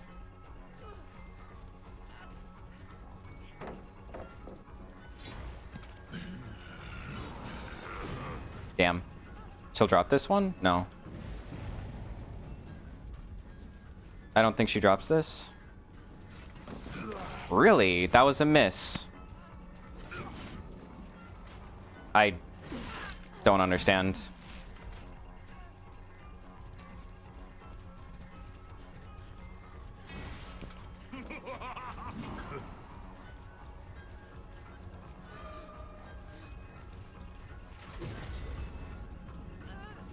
There we go. Oh, thank goodness. Okay, there are a bunch of people around here trying to protect her. Now, I'm probably only at 1 gen, but 2 of them have been wasting a lot of time trying to save Laura. So I think whatever the last gen that's left is at nothing.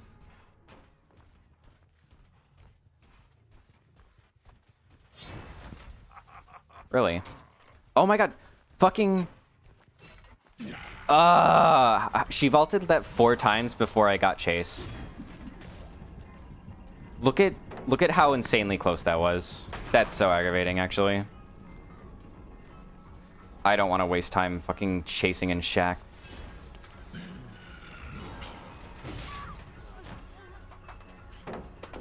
Well, free Shack palette. Now I'm a little bit more concerned about my gens. You were way more confident than you had any right to be.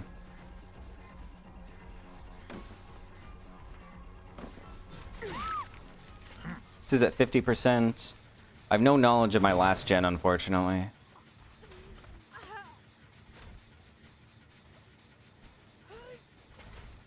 Are you on Death Hook? No. Have I hooked both Sables once? Is that where I'm currently at? That's unfortunate. I guess I go to 3 for stealth more than traversal, honestly. Yeah, I could predict that dodge pretty well. That was a good try. Okay, so 2 gens are like at 80. I cannot afford to give them much time. Throw up Penty. I kick that gen, and then I kick that pallet. Yeah. Man, this sucks. Not having the specific info on where they're going is very unfortunate.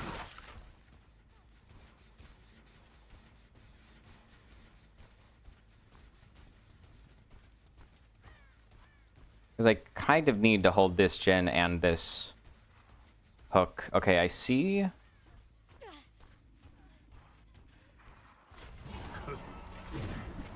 That's a shame. I cannot afford to let them unhook or touch this gen.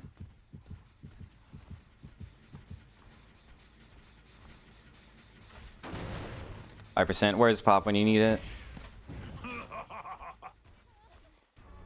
Okay, the one on the left is the one that unhooked.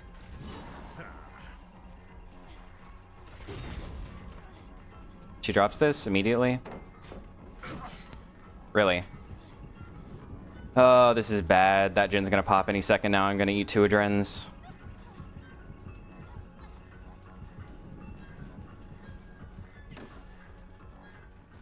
Okay, here's her down. Yep. Well, see what I mean? It was only 1 adren, but still. I don't know. I guess I take my 2k. Escape. I feel like I played this really well. And worse than that, I feel like they played it pretty poorly. That kind of bothers me more than the fact.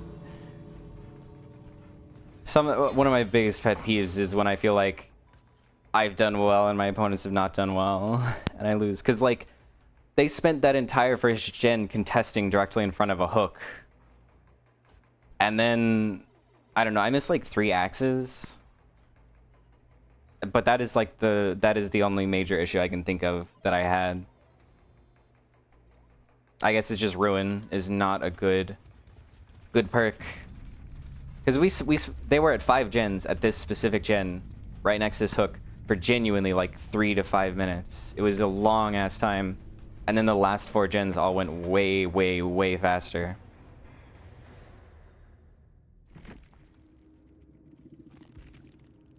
Yeah.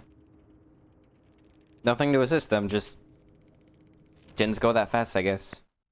In my mind, they go slower than they do. Okay, anyway. Back to instant queues.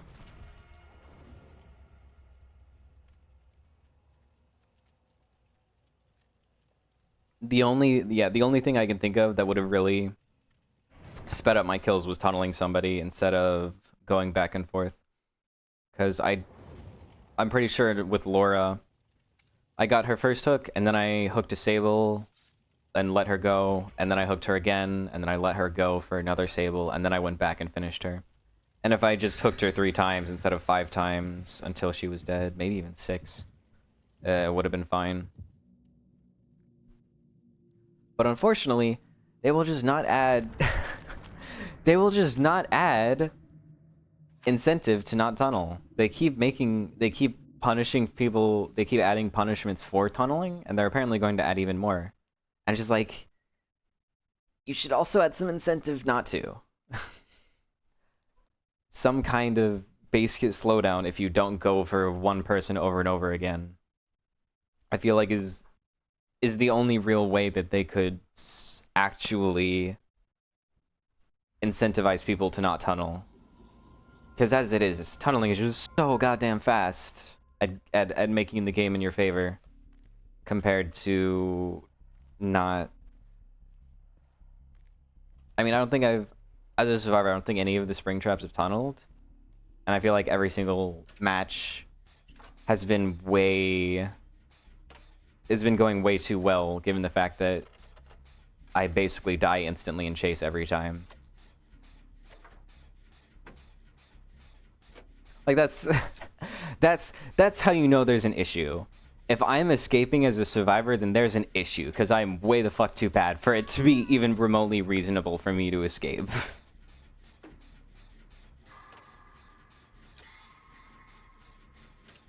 Okay, they were chasing in main. Oh, this window faces out. That's kind of a fucked up shack. Why did Fung give a free hit? Why do we ever give free hits to killers? I don't know. What? Why? Why? Why is this what you have done? Fung, I'm actually so annoyed at you. Well, I guess I just Make distance. I don't think that's enough distance. Give me that window.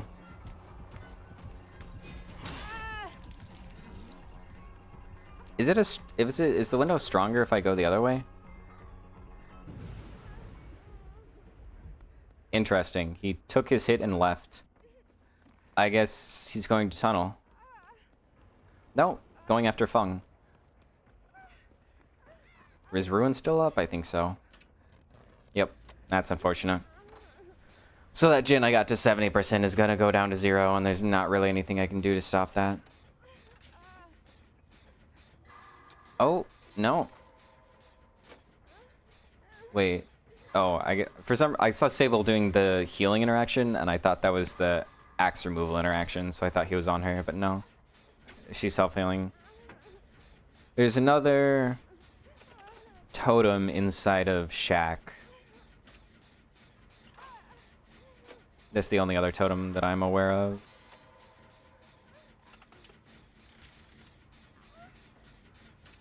It's very unfortunate because Ruin does not contribute to the gen kick limit, so there's no point in like touching and leaving a gen within that 3 gen. Yeah, right. Oh dear. I think that was a bit of a too obvious. Oh shit. That bush completely fucked me up. God damn it. I thought he would predict me going further away. And even with sprint burst, it's rough. All it did was make it so I got to a pallet in time, but since he still has anti-loop, it's not like that's enough. It's not like Ghostface or Wraith, where once you get to a pallet, you're completely safe. Unless it's a high wall pallet, you're still very much in danger.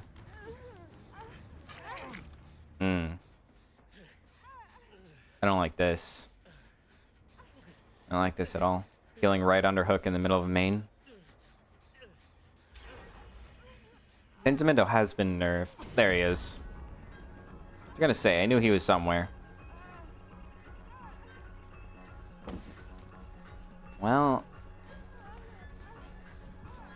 I make it to this window.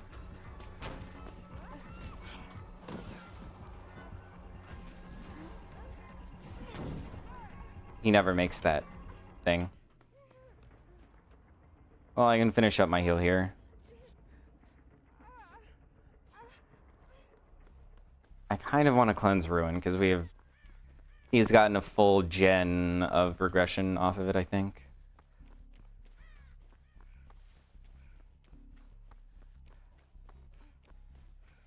Yep, that gen's at basically nothing. Oh, it was already... Okay, well, I have no idea where Ruin is then.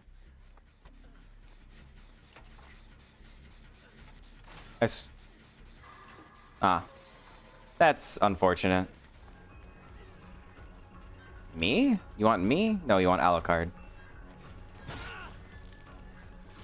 I'm just making distance. Nothing else really matters. Ay ay ay. Sable pulling him directly into us is so unfortunate. The many small things about solo queue that just never happen when you're in a Swift. Running into your entire team never happens when you're in a Swift. It just doesn't. Even if you're in like the most casualist of settings, I feel like you're still going to be like, yeah, we're on this gen. Don't bring him to all 4 of us, or all 3 of us, I guess.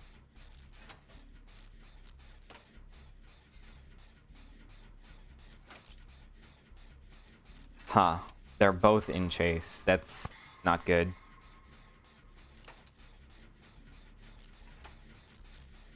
Now neither of them are in chase. There's an axe inside of Sable. Maybe she just lost chase, but she's actually in chase. It's so strange. There's the... DBD put up the longest chase, but since you lose chase basically every time you're hit, it's almost meaningless, kind of. Okay, that's the nearest door. Because you make so much distance off of a hit that probably 90% of the time that chase is broken. So your real longest chase could be like, you know, 2-3 times that long. But since it breaks up into multiple segments, it doesn't get counted properly. Did he really get left on there for 70 seconds? Has it already been 70 seconds? Damn. I was checking for a luck offering to see if he tried his luck, but like, no. He's just been here. I don't even want to pick him up. I'll be honest. I feel like picking him up. Oh. Has he been camping him? Is that what's happened? That might explain some things. Okay, so he has been camping him in the doors the whole time, which answers a question that I had previously, which was, if you're in a door, does that increase anti-camp? It does not. So that's pretty fucking bad, and something that they need to address really badly. Because that's not acceptable. That is not okay.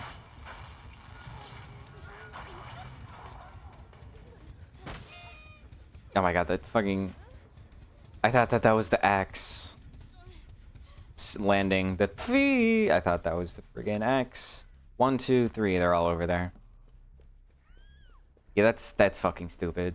They need to address that. Like, there's so many different things they need to address. And that's a pretty bad one. I feel like people really hate being camped, and it makes sense for new killers to do it, and it's going to pull away all new survivors from playing it. So that's, to be fair, it's not the most obvious way of camping. You're not literally face camping somebody, which is what new killers would do. It's mainly there for more veteran killers that are a little bit more experienced. Here, finally getting rid of Ruin. Only took all game.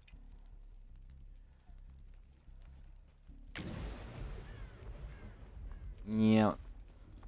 He's not gonna get a huge amount of value because he's kind of surrounded by people, but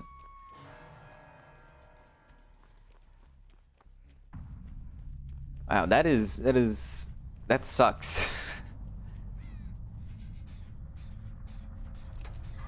The fact that anti-cap doesn't go down when you're in a door, that's so stupid.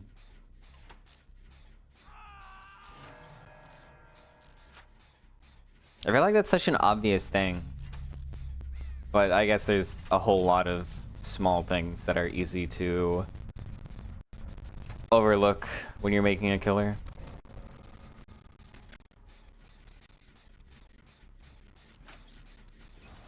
Goddamn. I mean, I dodged the axe, but now...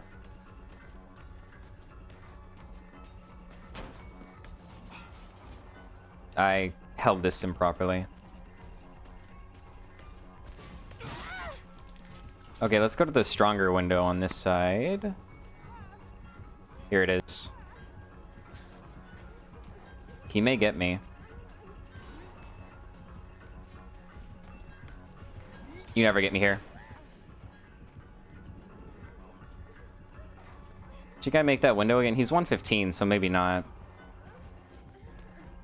Gonna not look backwards. I make this window again. This is fucked up. This is like not okay. He's 115 and I make that window twice. That window is fucking insane. And then it chains into this window. Like, yeah, I'm going down here, but that's not okay. Like, the fact that me, a local dogshit survivor, can do that with like 0 skill, that's not okay. That cannot happen.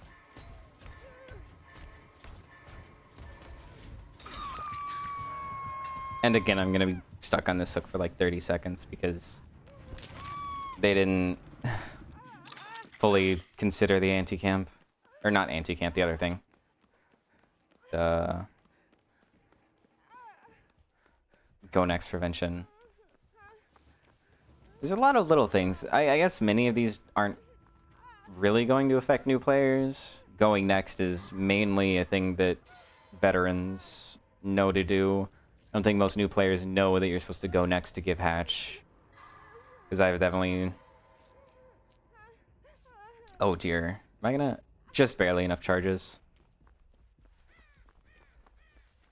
I don't think she had a gen very much done. It was just the one. If she's running him on main, this is unironically possible. 90 seconds, if she is throwing him on those windows, I could see it happening. I put him on like 40 seconds, maybe even more, and I'm not good.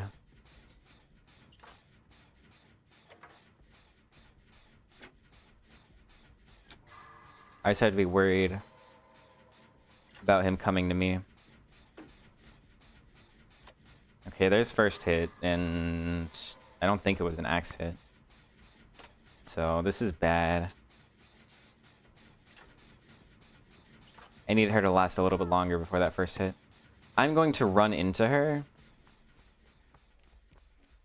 to try and insta-save her, I guess is the idea.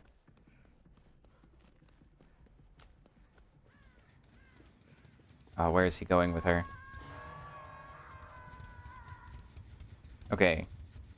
I shouldn't be within the 40-meter terror radius.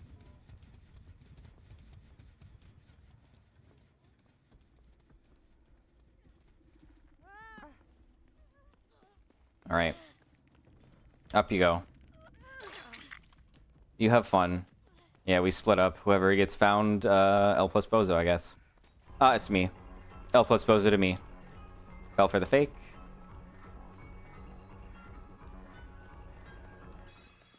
Where is he? I lost God, losing chase. I wish they made it a little bit harder to lose chase. Okay, he tried to cut in front of me, but this window is in fact that stupid. You have axe? I don't think he has axe. Oh, there's a chest here. God damn it. I could have ran him for like 90 more seconds. Oh, I'm actually dead here. Damn. If not for that chest, I could have completely 100% ran him for the rest of this game. Am I really gonna get slugged here? Really? Was this so necessary?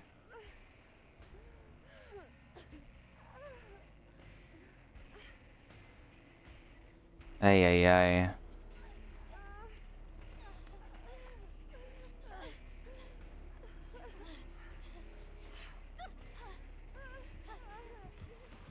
There he is. Fuck.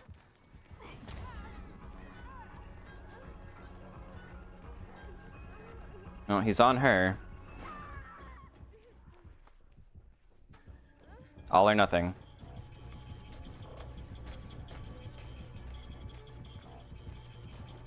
No. God damn it.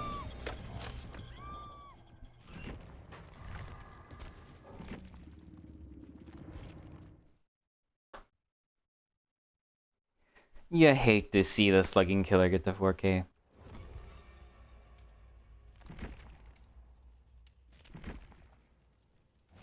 Right, Hattie. I'm considering getting Hattie. Maybe the next time I have 9,000 shards, I'll get Hattie next. Because she has 2 decent perks and 1 perk. Oh wait, she's only 45. Huh. Sigil Manifest is decent. Air Focus isn't great, but Overzealous is kind of nice. I thought she was 9,000 still. Torio. I don't have really anything for. I forget that they. I forget how far up they put the half off survivors. It's like Gabriel and beyond, I think. Which is, for me, only Gabriel is the one left that's 9,000. Oh, Sable, right. Yeah, I haven't gone... Oh, Sable, Torio, Aurela. Okay, my bad. My brain totally just tuned them out because of all of these Orc Cells characters. I was like, here's an entire row of Orc Cells, so...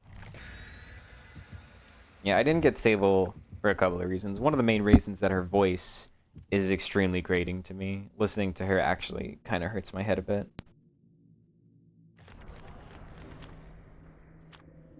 Same with Killer. Whenever her friggin' screams, one day they'll, well, will they? Hopefully one day they'll add a toggle so that the screams aren't so bad. We can toggle them off or toggle them to be lower or quieter or whatever. I understand why you can't do that with like chase music, because the point of chase music is that you're not supposed to be able to hear them through like exactly where they are, their footsteps and their grunts of pains. The chase music is supposed to cover that up. So I know they're probably never add a toggle for that, which for me doesn't affect me personally, but I know a lot of people have some issues with the chase music being too much, like the washing machine Ghostface music from the PTB and the like. Sometimes they create a track that is rough, and unfortunately, if that ends up being the final track, that's kind of just how it goes. But I feel like the screams are so... they really don't affect your gameplay other than being kind of annoying. Like, whenever you verse somebody with calm spirit, you're not like, oh my god, they're so... it just doesn't matter. And even then, in the rare cases where it does matter, generally it's a detriment to Killer to not hear screams, rather than a bonus, a boon. So toggling them off would actually buff survivors, which I am all for toggles that, you know, I feel like there's no negatives to adding a toggle that when you turn it on nerfs yourself. I think that's pretty much exclusively a positive, because it means people who have, you know, whatever accessibility issues don't have to deal with it, and there's no, you know, debates about like, oh, well, if you do all of these things, then you get a very slight advantage, which would be unfair or whatever. Which I don't think would necessarily is a good argument even then in favor of toggles, but it definitely I think it's, you know, most of the toggles that I'm aware of either have no effect or are a slight nerf to the person using them in exchange for them being able to play the game properly, which are all good as far as I am concerned. Damn, no sprint burst. Really what it is you just need to identify the nearest door, then wait for the sound cue, and then pre-run. If you do that, then the fact that he's invisible doesn't really matter. Okay, you fucking saw that, right? He teleported like 1.5 meters away from that goddamn door. What the hell? He tried to cut me off, which is very cheeky, and I respect that. It didn't really work. But this is a 4-lane, this is a shit tile.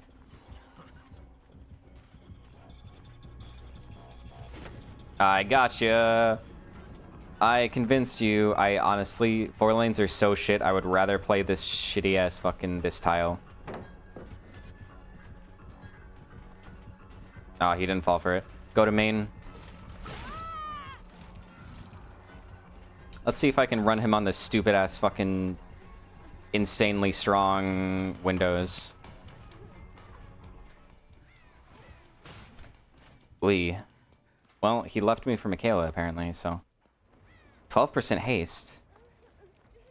What? Oh, he has the something add-on. Not Foxy Hook. I didn't realize that applied to all survivors. I thought it was only survivors who, like, the embedded survivor and him. But no, apparently if somebody's embedded, all survivors get a 12% haste. That's not that big of a difference, really. But it's something. I guess Quentin will go for that. Okay. Sprint Burst will be prepared. I don't think he interrupted me on a gen. Did he? I feel like I was here and he kicked this gen. Yeah, I'm pretty sure that's what happened. So if I hear a doorway noise, that's where he's coming from. And I'll run to that tile. Go to main. Maybe I'll go to the right side of main since that also has windows. There's too many windows in main. I'll be honest. Because there's 2 on the right side, there's 1 in the center, and then there's 2 on the left side, and then in between all of them there's also pallets. Like if you just divert a little bit. I feel like the outside, I don't know if the outside is like a little borked, if it's a little bit too strong or too weak. But the inside I definitely think is too strong for survivors.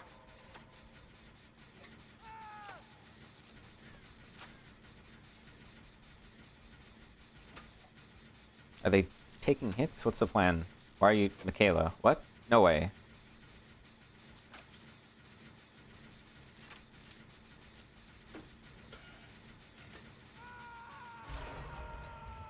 Why would you give him another prime target right next to Hook? I feel like that's not a good idea.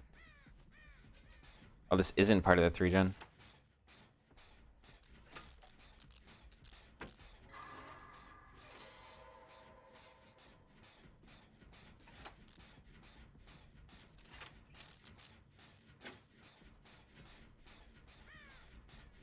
Oh. I heard the crow's wings flapping and I thought it was Springtrap. His footsteps. Honestly, they sound... Oh dear. Which way? There, that way. Which way? Honestly, I don't trust that Jin. He knows I've been there. I'm gonna leave it. Oh no, he's going for the tunnel. Okay, that Jin's at 70%.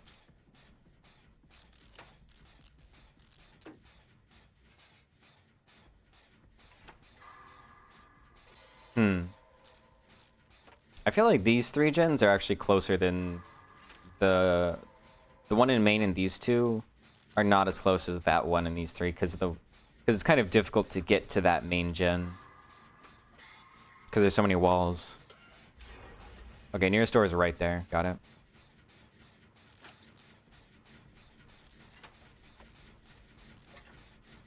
Honestly, the fact that Dwight isn't dead is quite surprising.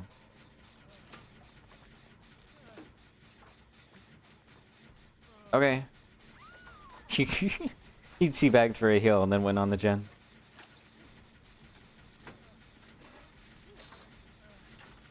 So I haven't been hooked, so I should take chase if possible. I'm gonna just sit in front of door number 4. Okay. Ooh. This is pretty awkward, actually. There isn't a good way to get the door if he's gonna camp that hook. I don't know where basement is, which I think is a pretty big issue.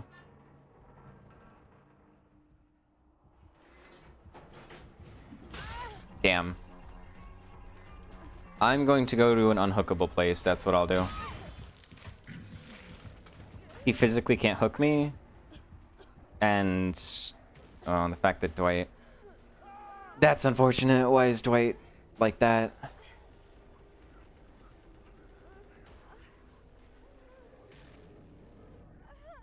I feel like the only thing that needed to happen was Dwight not doing what he just did. If he had done literally anything else... What are you doing, Quentin? Quentin, what... Why... Why... Why? Why? Why is this what has occurred? Oh my god, that is the worst thing ever. That entire ending scenario was terrible. I went to that... I guess I probably should have gone towards Shaq. Why did he go for an unhook when he's injured and on death hook directly in front of Shaq? Everything about that was awful. And the fact that Quentin just didn't save... he was playing like there's still hook grabs in the game. I don't know, maybe he hasn't played in 3 years, 4 years, just coming back for FNAF.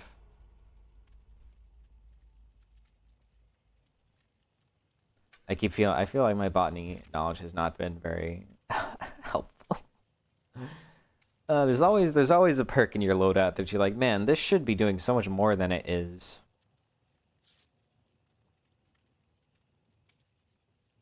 And I'm definitely feeling that in botany. You know what? Maybe I'll do mirrored illusion. No, you can't do mirrored illusion on a gen you're actually working on, which is really annoying. You have to like let go of the gen, then plant mirrored illusion, then walk away, which is so much. It takes so much longer than flashbang, and it's so much more awkward. Just like killer. So many perks. They nerf up the ante. I feel like I saw that they nerfed up the ante, which is crazy. If true, if they did nerf up the ante, that's the and they reduced the luck bonus, then it literally is exclusively used for going next and nothing else. If they did, I'm not certain.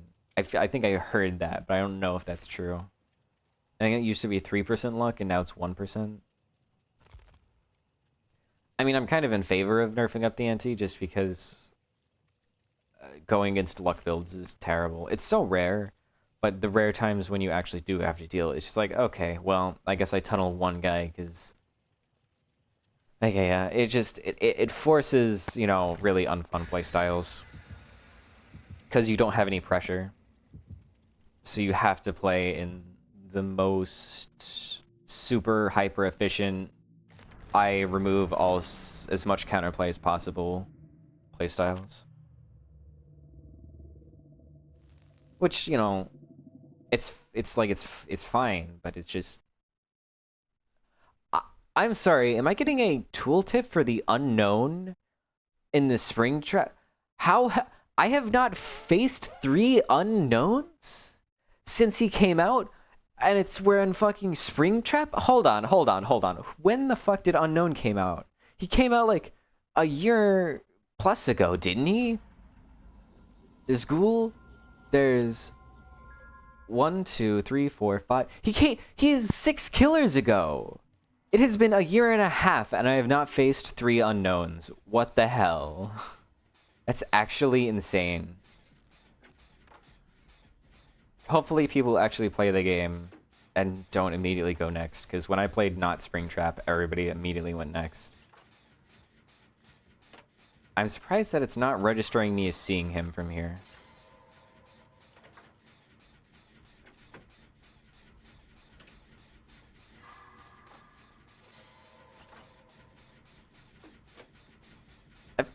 I actually haven't played that much Unknown. I feel like I've played more, but I think it's just because the handful of matches that I have played were very... were negative experiences, so I have a deeper impression of them. Because I just... Using his power is really rough, because you only have like 2 seconds to line up a shot each time, which is pretty uncomfortable. I hear him. I think he's inside. Oh, back there. Got it. I don't know why they left that gen at 50. It would have been good to just finish it up. Ooh, window's facing me. It's fucked up. Every time I see a window or shack window facing the center of the map, it's fucked up.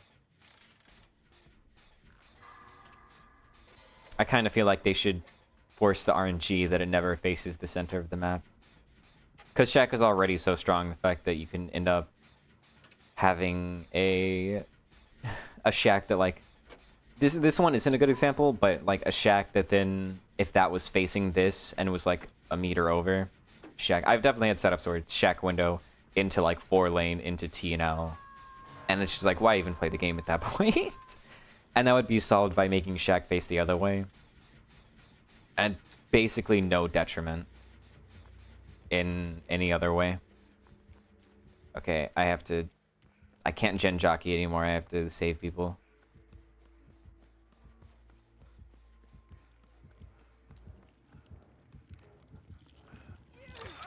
That's unfortunate. I was gonna force him to pick between going after me or Nicolas Cage. Unfortunately, that was really stupid of me, and also Nicolas Cage. Oh! He did it way too early. Oh my god. Survivors. God fucking damn it, man. So many things for Survivor have been lowered in like how difficult they are. And so seeing something like that just saddens me, because it's like, damn. I think I've had... Ugh. It's just, it's so easy to properly time flashlight saves that when somebody does time it too early, it's just like, God. Maybe they must be like really new or something. Or they're me. I definitely am terrible at flashy saves, but still. Alright, cool. Why were you obsessed with not letting me heal you? Fung. The hell? Mm-mm. No value out of that.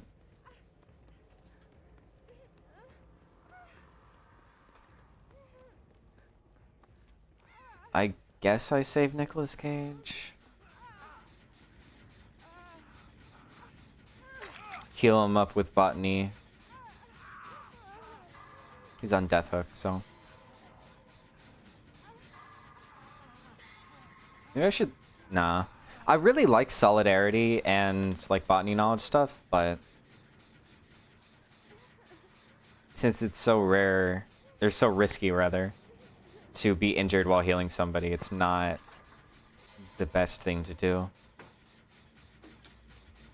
Nicolas Cage, you gotta run. Nicolas Cage, you gotta run. That's not good. I'm just gonna work on this Jin directly in front of him.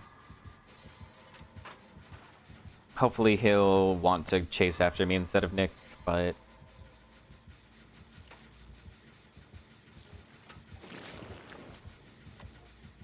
Huh. He abandoned the chase. Interesting. Very interesting. A death hook, Nicolas? I guess Shaq.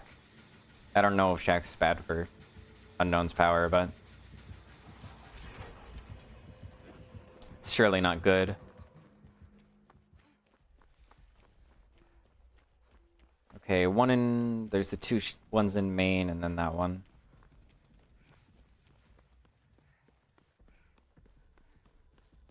There's Fung.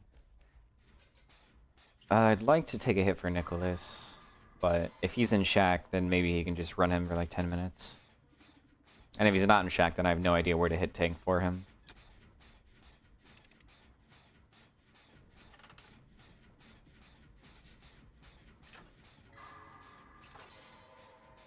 So, Ellen's on half.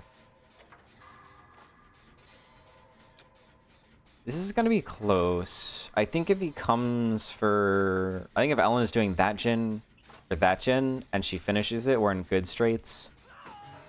If they're on the non-third gen, then we're probably in trouble.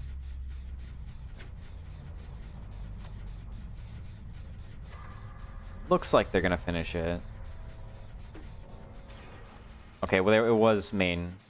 1, 2, 3. Okay. Over there. I don't know if I'm gonna be able to finish this in time. Interesting. Well, if I'm oblivious... There he is. Well, he leaves me rather than coming to Shack. I mean, this gen is at 25%. It's something. I've been seeing a lot of Nemesis Chucky perk recently. And I threw it on a build for Springtrap, but even then I don't think it's that strong. I think it's just a nice build to sort of turn your brain off with. That was unknown, right? I could have sworn that I saw... Yeah, that was unknown. Okay, my Oblivious is about to turn up. Yep, there we go. I am committing to this gen instead of that one. Although Ellen's on it. Ooh, this is awkward. If he commits to me, Ellen will probably be able to finish the gen, but I don't know.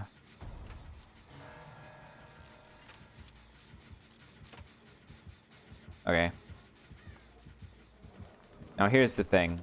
If he gets the M1 on me, that's probably game over in his favor. I tricked him into teleporting. Okay, no more exposed. Really? I'm very surprised that that worked out for him like that. Leave Shack, so no more mind games on me. Ooh. And make distance away from gens. That's the idea. He's going for long shots.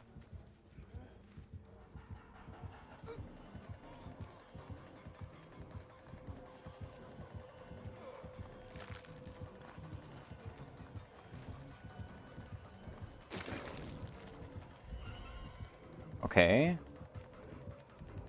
They'll finish this gen. Okay, I kind of just want to hold W towards that gate. Oh, okay, that was pretty smart of him. Fuck. Oh my god, my sprint burst was 99 at that point. Yeesh.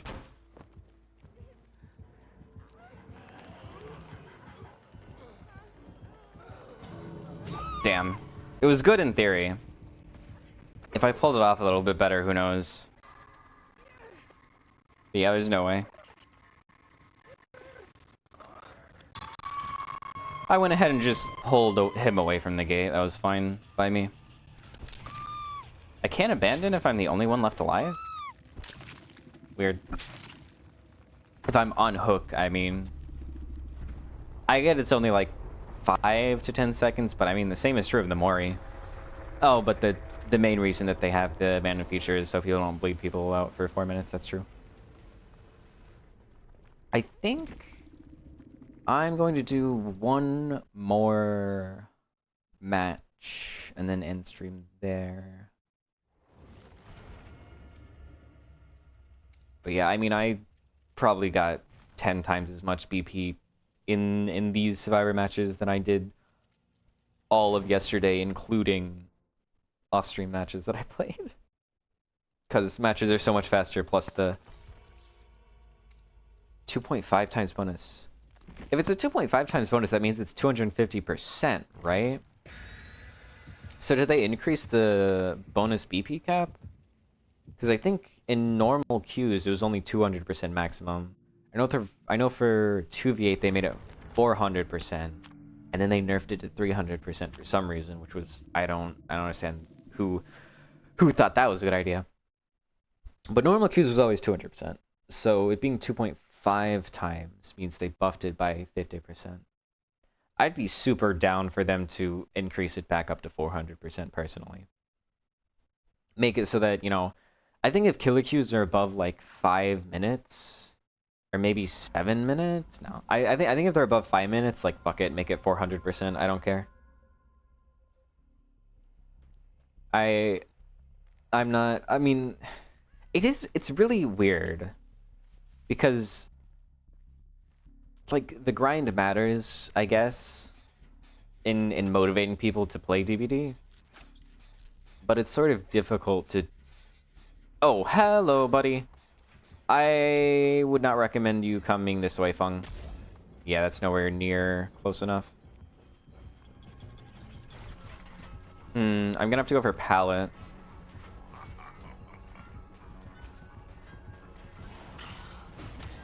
Come on, come on, come on, come on. Ooh, that was kind of hot. This has got to be a pallet drop. What the fuck? Oh, okay, I don't want to talk about that. I don't want to talk about it. I do not want to talk about that. Because that was fucking terrible of me. I ran into the side of the pallet. Okay. Go to main. I think I can get this window. I don't think he has the distance. Ooh, that was really fucking close. I'm very sorry for interrupting your main gen. I'm going to go along the left side, so if he commits to me, he has to let that gen pop. Okay. Nope. Is he still on me? I don't even know. Okay. I think he left me for the gen. Man, you know, all things considered, I know I fucked up super badly by running into that pallet. I think that was a pretty good chase. I almost got a reverse stun on him, which was kind of crazy. Because he was like inside of me when I dropped the pallet forwards. It was super... I knew I was running into the pallet for a solid quarter of a second, and I pressed to the side, and I started seeing myself go forward. Which is why I pressed space, as I figured it would properly vacuum me to the other side. And it just didn't.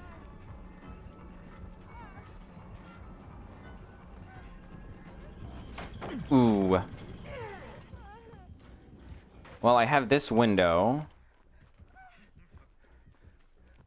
That's kind of it. I mean, he's 4.4 right now, so I can just kind of W key him. You don't want to reclaim your axe until you actually are, like, with the survivor. What do I just keep W king?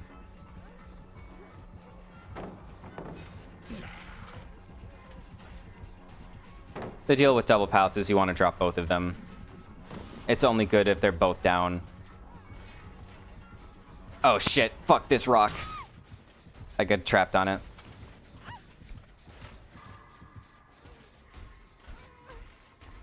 Honestly, that was pretty decent.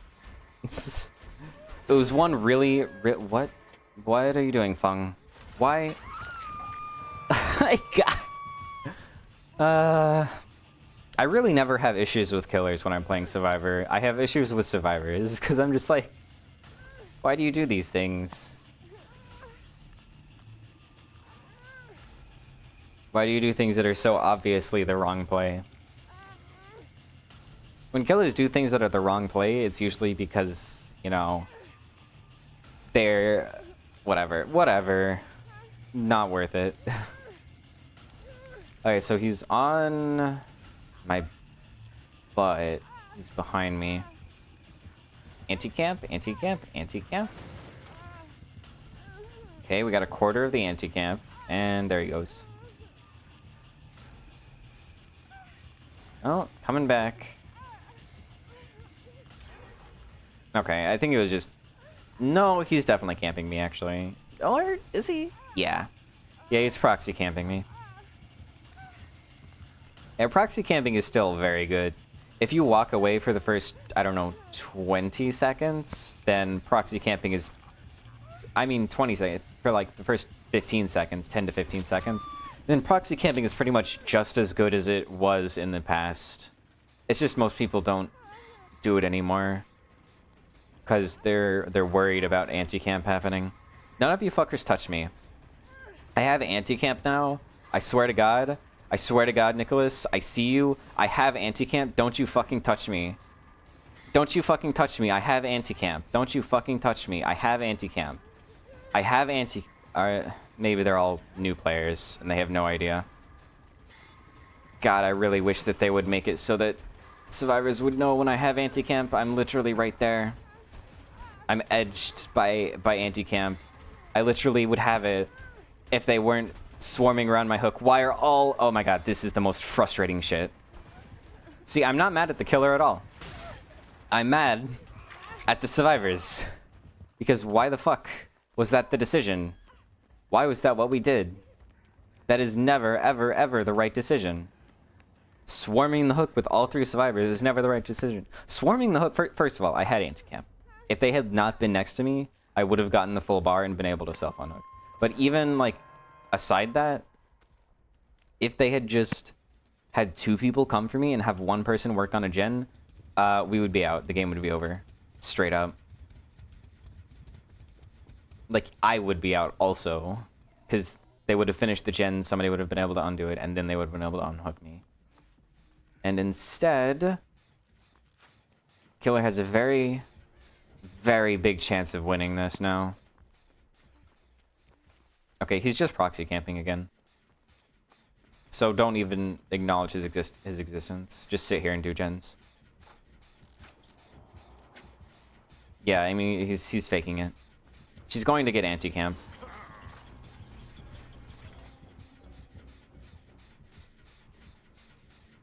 See how brave I am?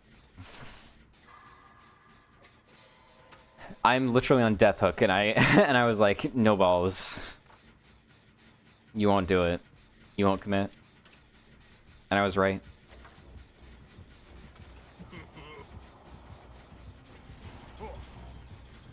Okay, I gotta get the fuck out of here. What the hell is his strategy? He's camping and then not going for the people who are on death hook. It's such a strange choice. He's over there. Yeah, I mean, there's the gen. We 3-gened ourselves, which I guess is because I was on hook. No, I was in chase all game and then on hook all game. So I don't think I did a gen.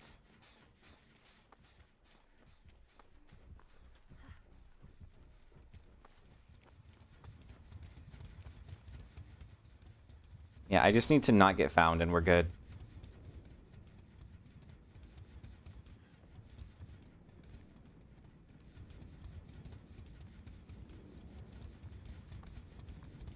This isn't even that strong of a 3-gen. Like, it is a good 3-gen, but it's like only kind of okay-ish. It's not amazing. I need to go through main to get to that gen without him having a good line on me. Takes a couple extra seconds, but it's worth it to not make it very obvious where he should go. Please don't come that way. Yeah, he's over there. I really want to keep a 99 sprint burst at all times. Why did Feng scream? Surge? Okay, well now he can camp that person in that gen. I guess. Or he's walking away? Why is Feng specifically screaming? She's not Obsession. And she hasn't been screaming all game, so it's not like it's scene partner.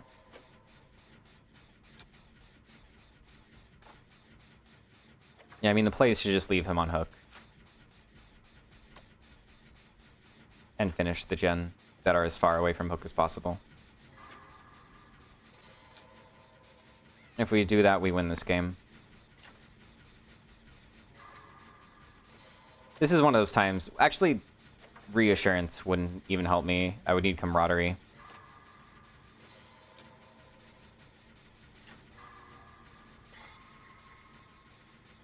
I maybe finish this.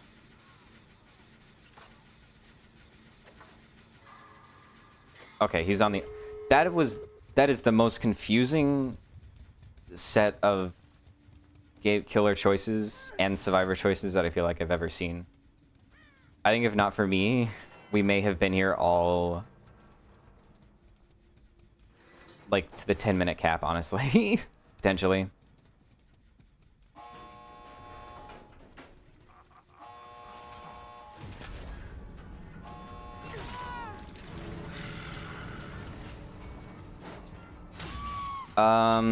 If Nicolas Cage had been here, he would be able to heal tech me. There's only one person to hit tank. I think I die here. Saboing the wrong hook. That basement?